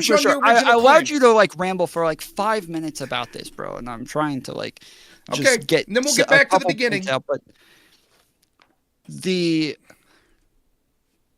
David Wise is the prosecutor who is the one who gave him the sweetheart deal. And when David Wise gives him this deal, he is the one who has been investigating this case for years, and he is the one who decided to give him the deal. It seems pretty obvious that he wouldn't give him the deal unless he felt very confident that this was something that was not going to lead anywhere, that they did not have enough evidence to actually charge him on these other cases, and he knew that this was the fourth or fifth open investigation on Hunter Biden, and that they were just going to keep getting opened. And so, yes, it seemed like he knew that it was unlikely that Hunter Biden was going to get convicted on the IRS charges, but to get a guilty plea would have been huge. He finally gets him on something. They've been trying for 6 years now, and so they finally get him on something, and they can get the guilty plea. And that, yes, they just give him this immunity there at the same time. That'll make it to where now they finally got something, and they know that those other charges aren't going to go anywhere. So this is something he was willing to give him. Obviously, he was the guy who was chasing him for a long time. Okay, well, so I can prove that you're wrong. Did they charge him for things after that plea fell through that he would have had immunity for? The gun charge? Yeah. Yeah. Oh, but you just said the only reason he gave that immunity deal was he knew he wouldn't be able to get any other charge to stick. Yet he got a guilty plea. You also said that they never should have charged him with that in the first place. Who gives a shit? Who gives a shit what my personal opinion is? You just said that they really wanted to get him with something, but knew that they couldn't. So they had to give him this sweetheart deal. Then almost immediately from that deal falling out, they were able to get charges to stick, thereby shattering your entire narrative. Hold on. Next. Yes. No. I agree that they ended up getting him on it through but you said they knew they couldn't. Trial. You said they knew they couldn't. Wait. But they did. No, not that. No. I'm saying in the time, like in the immunity deal, they were giving him like that time, but they were already charging him with the IRS evasion shit. So he was getting charged with this, Tom, you right? can Isn't try to that what weasel out of he was this. Let getting me. convicted You of? tell me. Hold on. Answer the question. That he was getting convicted of the IRS charges, right? And then that is the thing that he was getting this sweetheart deal on. Yes. He was getting, by pleading guilty that, he was getting immunity for other charges. Correct. And the other charge is something that we would say nobody would ever get charged with. Like nobody would ever get this. When I'm saying that like you wouldn't get charged for these things, I'm talking about the things they were actually investigating. No, you're not. The You're things they lying. were What you're actually doing is investigating. equivocating. Not like the you not the do. IRS Go charges ahead, and ramble not the on gun for 10 charges. minutes, and then The things go they were ahead. actually. Go ahead What do and you ramble mean? on. Yes, I Go am. ahead, They're go ahead and talking. ramble on. I can show you a 50 other times. I've literally said this exact thing, that they were only going after him for corruption, for FARA violations. That's what they wanted to get him on the entire time, and that they couldn't get him on those. And so this is what they charged him with, and this is why they gave him the deal, is because they knew they weren't going to get him on the corruption or the FARA violations, and so they ended up giving him. I notice when you're equivocating and lying, you do this lilt to your voice. I like it. You go, and that's why they did this, because they knew, because you know you're lying. You constantly say something and then have to backtrack. And What say, do you think is a lie? I'll explain. You constantly say something that's a lie, or you backtrack. You say, "Oh, I didn't hear you say that." Oh, that's constantly what you do. So what you said was, no, you're wrong every time. You're wrong 100% of the time, and I will have a compilation after this of you saying you said this, and I'm going to go play me not saying that over and over. You feel free to do so. You feel free to do so. Now I'll continue my piece. So what you said was, oh, they wanted to get him with crimes. They wanted to, but they knew that they weren't able to, and they were just desperate. So they went with this plea deal and gave him the immunity because they knew they couldn't get anything else. That's what you said. You didn't say, oh, except the gun charges, which they knew they could get him for, but just were choosing not to. You didn't say that. You said they wanted to get him, but knew that it was just, shucks, we can't get him for anything. So we'll get this bare minimum that we can, so at least we get something on paper that says guilty. But almost immediately after the plea deal falls through, they're like, yeah, we're going to charge him with the gun charge. It doesn't matter what my feelings are on that gun charge. The truth is, they had to, unless you're telling me that new evidence came to light from like the month between when the plea deal fell apart to when they started to prosecute for the gun charge, then they had to have known at the time of the plea deal that they were able to get for the gun charge. They had to know. Secondly, you still have yet to prove, you said, well, the reason was all the evidence that started this came from Tony Bobulinski and he lied. I would like you to show me what the original accusations were that came from Bobulinski and that he lied and they were unable to get it. And third, I don't believe you when you say that they were unable to find evidence to tie him to FARA when any layman could read the publicly available fucking emails and see that he was communicating with politicians in the United States on the behalf of Burisma. His own emails talk about him communicating with this shit. So the idea that they were just like, man, we can't get him for FARA, we can't get him, is bullshit. So you can answer those in any order that you like. Go for it. Yeah, so the first one is I agree that yes, like they did end up going and digging deeper to go and pull out something so random that nobody has literally ever been charged with it. And yeah, I don't think that at the time. I don't think you're right that no one's been charged with that, just so we're clear. Okay, from what I've looked into, everything has said, oh, my mic's messed up.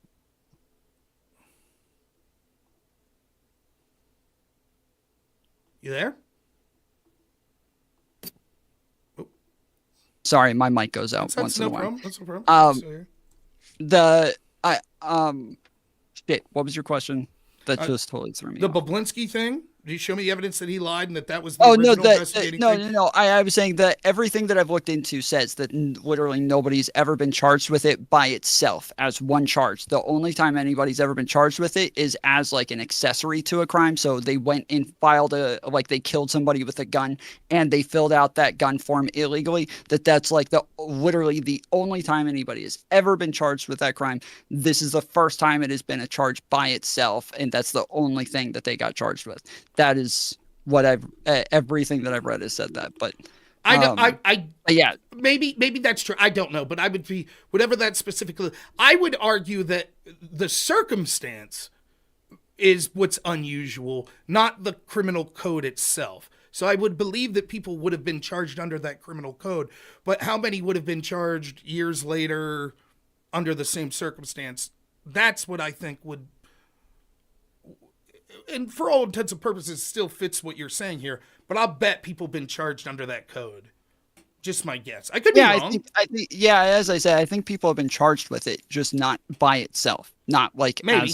Okay. as a sole That charge. I don't think anybody's been charged with it, but they have been as like it was an accessory to their crimes. It was part of them committing another crime, like a murder or something like that. okay. So then we had the like. I don't believe you about the forest stuff. I think that we could see it evidently. You. The second part was, I guess that was the second part or the third part. The first part was, I think you're full of shit that they were able to find him for this other law, and you're like, well, they didn't do other people, but how many people get tax expired the way he did? That it was blatantly obvious from publicly available documents and conversations occurring on the news all the time that he made all this money, and they just slipped between their fingers that they let the statute of limitations run out on that. Not many people, right? And then your claims about Bablinski, which I find laughable, which are that the whole reason they're investigating was because Bablinski made these claims and that he lied, or that he was unable to prove any of the accusations of the original claims. What did he say specifically? Like, in fact, my understanding of this is unless he's lying when he talked to Tucker Carlson before the election, that he didn't even talk to the FBI until after his, Tucker interview. That they brought him in one time. So if that's when the start of the investigation was, that's terrible. That they didn't start looking into Hunter until after he came public with it? You're making it sound like this dude kicked in the doors of the FBI and was like, this guy committed FAR violations, this, that, and the other, and they start investigating him, and then they're like, Tony, you've provided us all these emails, but these specific things that you've said you can't prove, and he's like, yeah, you're right, I can't prove them. I don't believe that's the case at all. Them, which is why they started bringing in other people like David Archer, who would contradict a lot of things that Tony had said. Like what? And like that Hunter was having conversations or promising these like Ukrainian and Chinese businessmen things for for Joe Biden, and that David Archer said that there were never any promises made, and that any sort of conversations were just casual conversations. I don't believe that's what he said. I believe what he said was he was not privy to that. Who? Devin Archer. Devin Archer straight up said that there was never any maybe he said that just with the meetings that he was at. I thought that he was at all of them. It could be that he wasn't at all of them, but I could have sworn he was at all of them. And he said that there was never any any direct any deals made, that yes, he was kind of shopping himself as Joe Biden's son and using that as a way to gain value with these companies. I could tell you what he testified to some recollection. He was never actually making any promise. I might be wrong about this, but to some recollection, I could tell you, I think, what occurred. One, he said he wasn't a partner of Burisma and things like that. He was just supposed to be sort of the legal front of this, so he wouldn't be privy to most of those sorts of conversations because they compartmentalized it, which makes sense. If you're involved in an illegal enterprise, you're not going to tell everyone around you you're involved in that, right? That makes sense. So I believe what he said was he never heard any of those sorts of promises when he was in the room. However, he said he absolutely assumes that the reason that Hunter Biden was hired was because of who Hunter Biden is. He also says that he's well aware that, in particular at Burisma, that Hunter was being pressured to talk to people back home. He even specifically said that he was at the Four Seasons, and I forget the names. Sitnik, I think, was one of their names, one of the assistants to Zlochevsky. And Zlochevsky took Hunter into another room and talked to him. And when they got in the car, the limo on the ride back to their hotel or whatever, he asked, or he heard the conversation that was going on, and he said he called him. He called back home, and that he determined that was actually Joe Biden. Now, when pressed, he said he didn't specifically said Joe. He just said, I called back home or something to that effect. And so theoretically, it could have been someone else back home, and he couldn't prove that it was Joe. But it is clear that Devin Archer is saying, yeah, Hunter was talking to people back home. That's the reason he was hired. What he did Yeah, say, and it yeah. was He hooked said that he upon, was was shopping himself as Joe Biden's son, but correct. like what I'm reading from ABC, and I have the transcript so I can find it if you don't want to take this, but it says Archer testified that Joe Biden's interactions with Hunter Biden's associates were not related to commercial business, that Joe Biden had no involvement with Burisma, the Ukrainian oil conglomerate on whose board both Archer and Hunter Biden served, and But that's that the completely different than elder what you Biden said. never took any actions to benefit Burisma or Hunter Biden, and that Hunter Biden never asked his father to take any actions that would help his clients, according to the fully transcribed interview with the committee. Okay, I read that transcribed interview, and what he says is, I didn't hear him, right? And secondly, that's not what you said, anyways. You said that he said Hunter was never lobbying people back there, or something to that effect. Whether or not Joe Biden, he was aware, or even let's assume for a I second, said Joe Biden was never having direct conversations with them I thought you said Hunter. about business. Well, that's irrelevant as to whether No, or not Joe. Hunter was lobbying. He didn't have to lobby Sure. just his father. He could have lobbied anyone in the United States. We have him specifically meeting with people. Blue Star Strategy, the consulting firm, the PR firm that was fucking working for Burisma in the United States, when they sent Sure, their I'm letter sorry. to the I was State saying Department, they you were hold literally on, like, wait. hey, Hold Hunter on, hold Biden on, works wait, here. hold on. I'm sorry. There's confusion. You asked me for something that was about Bob Olinsky. I was giving you something that, like Devin Archer, you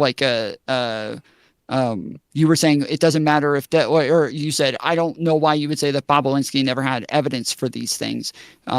And I said, you said because like he gave testimony to them. And I said, yes, but Devin Archer also went and gave testimony that contradicted Bob Olinsky's testimony. And so this was that's what I, I that's think why I you'll brought find, that up, okay, is fine. to say I that think you'll Joe find, Biden was never having direct business I conversations think you'll with find, I think you'll people that find if Hunter you was read that interacting transcript, with. I think you'll find if you read that transcript that what's happening is, what was that, ABC or whatever? Yeah, I read through the transcript a Okay, while let me ago, finish. So I think you'll find that ABC, being the mainstream media propagandists that they are just repeating the spin that people that are the Democrats that took the testimony are doing, which is they're trying to claim when Devin Archer's like, I never saw Hunter Biden do this, that means, or I never saw Joe Biden do this, that means Joe Biden never did it. That's not what he's saying. He's saying, I didn't see it. That's what he's saying. So to say that this disputes Bob Olinsky is untrue, unless Bob Olinsky said, I was in the room with Devin Archer and Joe Biden and Hunter Biden or whatever, some combination of there, and Devin Archer says that's not true. Devin, who makes it clear in not only that transcript, but also in his interview with Tucker Carlson afterwards, he makes it clear, I'm not the type of person that they would have included in that information. And why would they? If Joe Biden is actually working with his son to help Burisma, why the fuck would they bring in extraneous people? It would make no sense. So Devin Archer is saying something that's entirely... well, with Bob Olinsky, it was different because Bob Olinsky was coming up to him, shaking his hand like at the beginning when they were starting this business arrangement. That's the sort of shit that Bob Olinsky's saying. Devin Archer was his business partner for like 20, 30 years at this point. But They it was different. Listen, it was two different things. Bob Olinsky was the one that was doing this sort of venture capitalism. Devin Archer even said he realized shit was really fucked when not only did these companies, like I go through the whole thing the way it went, right? Like Hunter Biden's just basically was going as a venture capitalist, like talking to Zolchevsky about this business deal. Right? And Zolchevsky's like, yeah, fuck all that. How would you like to like be a lawyer for our company? And he's like, yeah, and within a month they made him a board member. And that was the moment Devin was like, uh-oh. And the things Bob Olinsky said were never disputed, that he was shaking Joe Biden's hand at like a nightclub or at a bar or something. And he was like, yeah, help me with my son. Most of what he's saying is providing emails that show. And all of this would be irrelevant anyways to the underlying fact of Hunter Biden committing FARA violations, lobbying on the behest of foreign groups without being... Do you truly believe, based on the evidence you've seen, that Hunter Biden was lobbying for foreign groups? Yeah, he might have been lobbying for foreign. And you will concede that he never filled out FARA paperwork, correct? Yeah, it doesn't seem... So then how would they fucking be unable to bring FARA charges? Why, for the same reasons. It seems as though he may have been doing that. There's a lot of things that are like very suspicious about a lot of these things that just looks bad, but generally our like criminal justice system has higher standards than like this just looks bad, so Wait, they can't what? just bring But charges that all for goes out the stuff window like with this. that all goes out the window with Paul Manafort. They decided to charge. You're right. They almost never charge FAR charges. Absolutely agree. Yep, 100%. But they charged Trump's campaign manager with FAR charges. And in Sure, the just Mueller real report quick. said that Just real quick. he worked I, with Group I, A and Group B. Group A was Mercury LLC. Group B was the Podesta Group, the group founded by Hillary Clinton's campaign manager. Was the Mercury I'm LLC sorry. and the Podesta Group that I committed the same understand that you're crime? Let making me the point finish. that there's like Let me finish. inconsistencies Let there, me finish. but I can't Let keep me finish, flipping and then from you one can make thing your to point. another. Let me finish, then you can make your point. Was the Podesta Group or Mercury LLC charged with FAR violations? No. They were allowed to retroactively file paperwork. So, once the standard was set, it's okay for us to go after Trump people for this rarely abused law. Now, when we see a blatant example of that law being abused, and you saying, well, they were looking into him for FAR violations and they couldn't prove it, bullshit. They have access to more information than you, and you believe he committed it based on just what you've seen.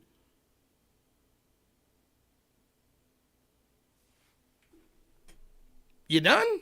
I Oh, I okay. don't believe that he did it. I'm saying I am yeah, maybe he did it. I don't know, but it looks suspicious. It looks like he might have done it. It looks like there's a good possibility there. But generally, yes, we would need like a number of uh outside or witnesses that were there to be able to testify to these things, and that from there, like if the from earlier I did back off the claim that he lied and said, well, I don't know that he lied. I know that he was being inconsistent, and I thought that there was like a bunch of inconsistencies between his testimonies and what he said on Fox, and then even inconsistencies in different testimonies in different places, and so that like I don't know that he lied. Maybe he's like misremembering in different places or what, but that like yes, he had a lot of inconsistencies, and that over time became to seem as an unreliable witness.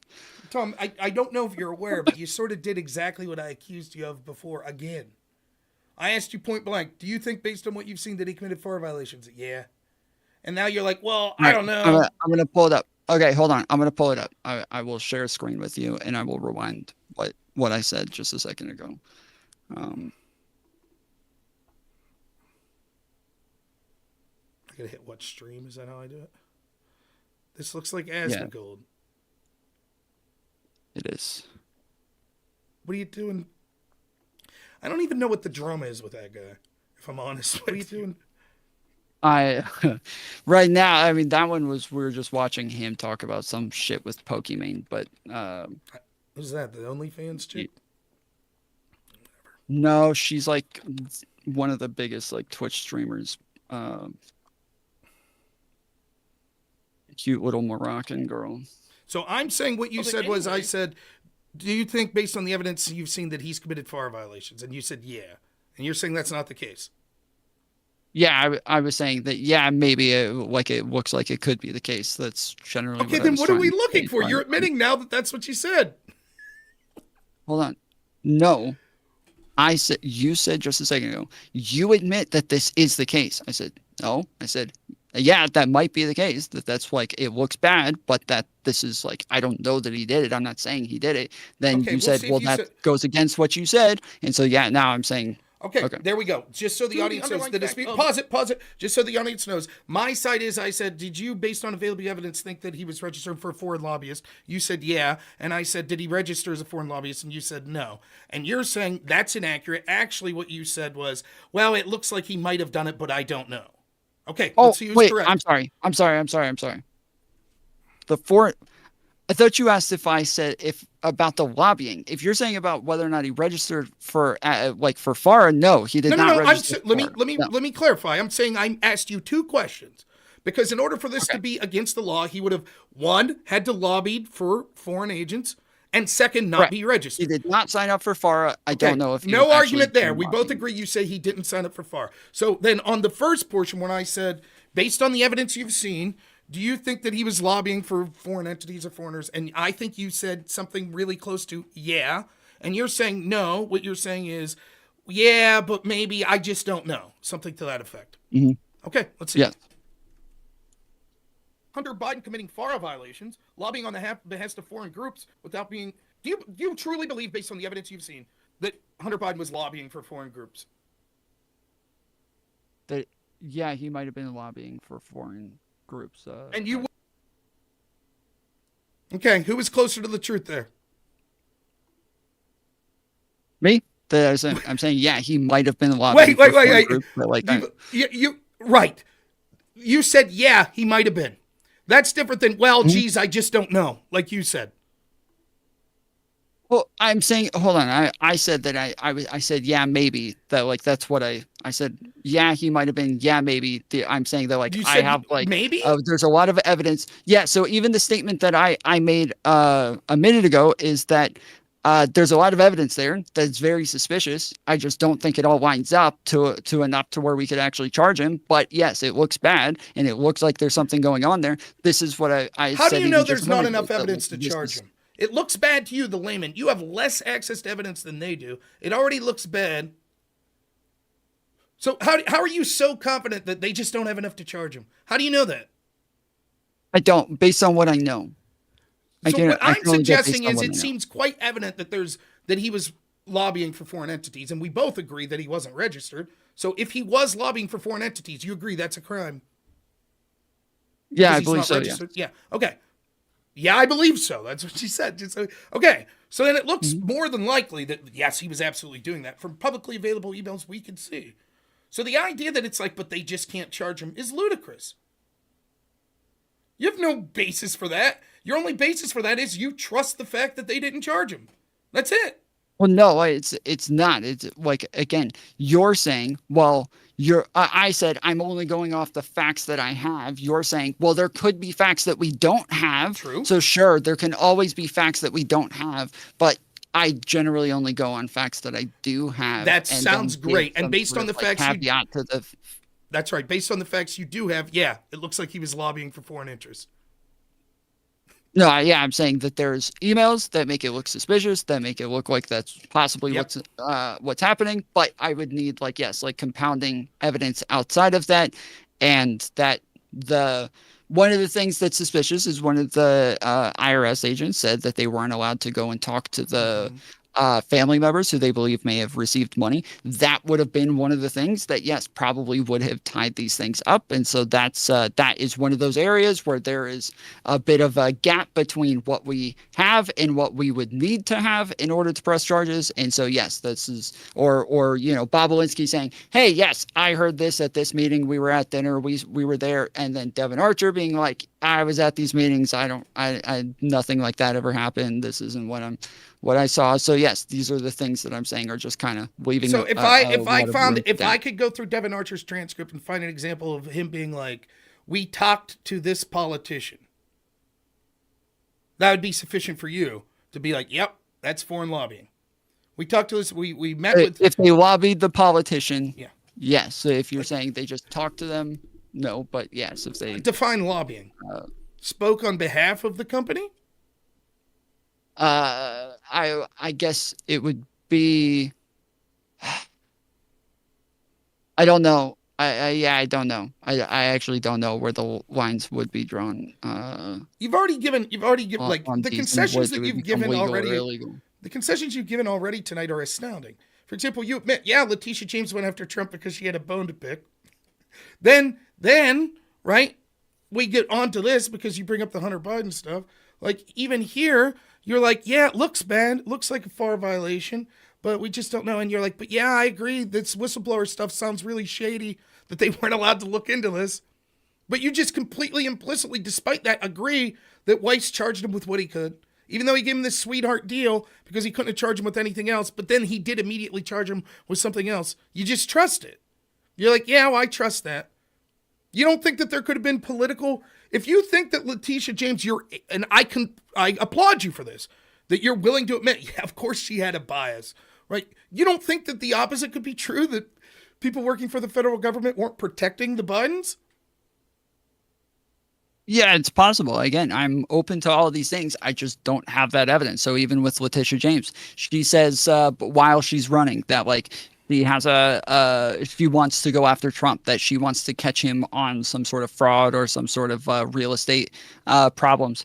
It's totally possible that at the time, because she was working, I think, in the DA's office or something already, to where she already had some evidence and some information to where she wanted to go after him. She just didn't have the tools and the ability to do it yet. And so she was running on this, but that other people wouldn't do it. Like, that is totally possible. That, and I'm unaware of that information if it exists. But what I am aware of is her running on going after Donald Trump and then going after Donald Trump once she won. So that is, yes, that's why I'm saying, yeah, it seems that that's the case, that she is has a bone to pick with him.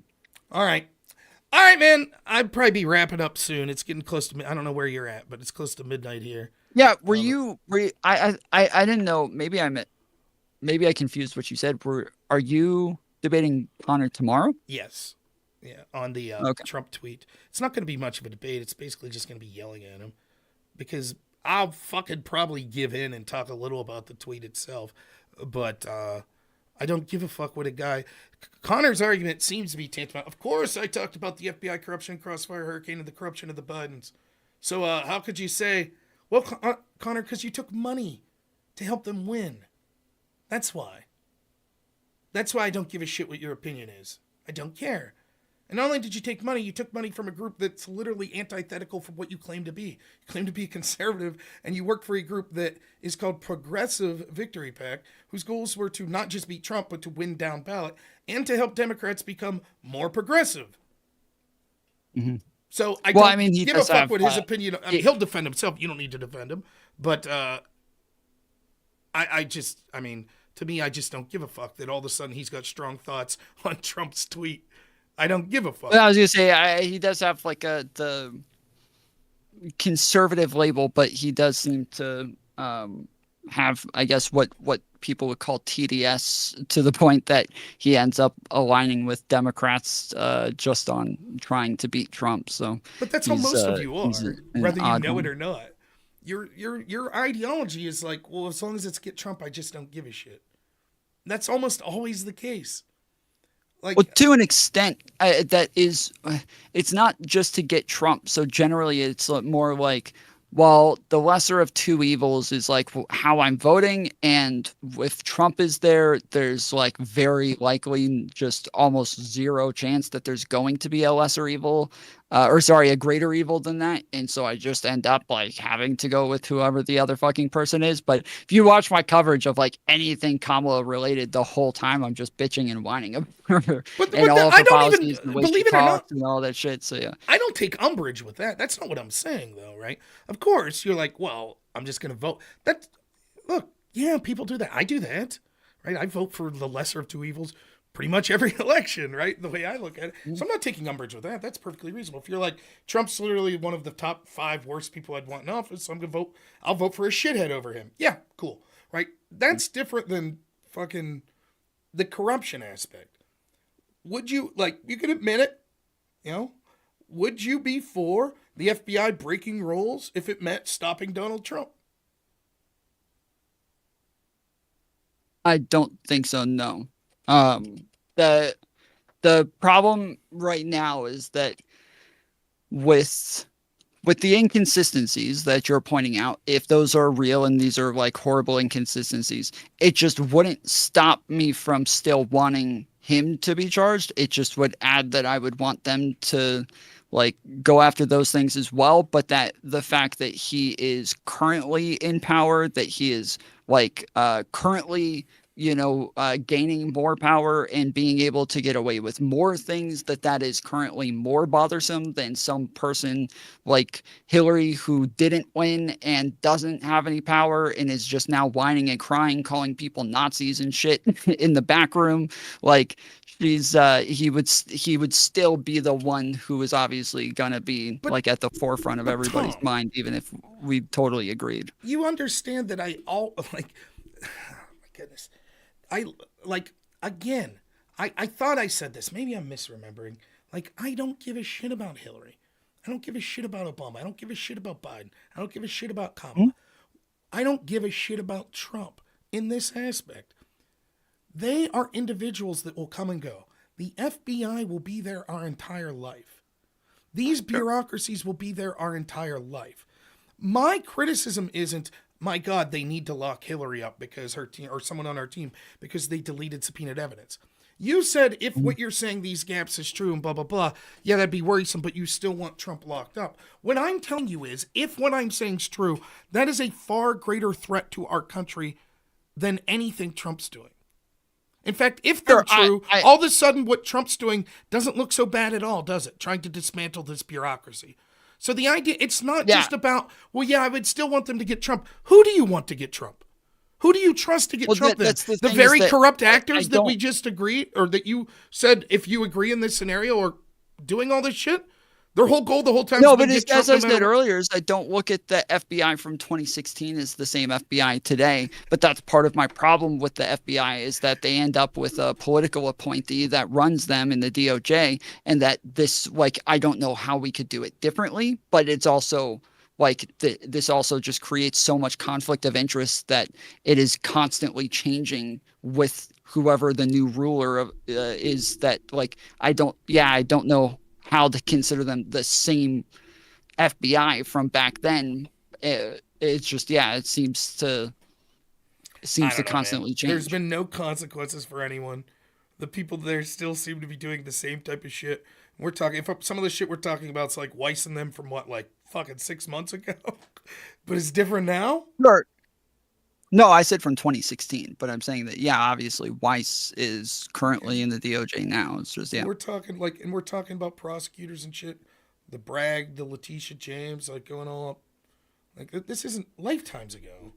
Like, the idea that somehow, like, oh, okay, they were shitty in 2016. There haven't been any consequences from anyone. But, I assume they're good now. I mean, it's sure, but the Hillary one is the one that I have more of like a lack of information on, and so this is the one that I'm saying like I can't like argue against this one, and so I'm just like gathering information from you and just kind of like trying to understand what your position is. And so if that one's true, then that's one that from 2016 like this shit's fucked up. But the other things, I still have like a fair amount of confidence in the Wise case and in the Hunter Biden case and in these other scenarios that these were not inconsistent or considered lawfare in any way. But all right, well, I gotta go. I gotta read super chats and stuff before I go to bed. But thanks for chatting. Yeah, I appreciate it, man. Do your super cut that you're gonna do of all the times that what you said was right and I was wrong. I got you. All right, later, bud.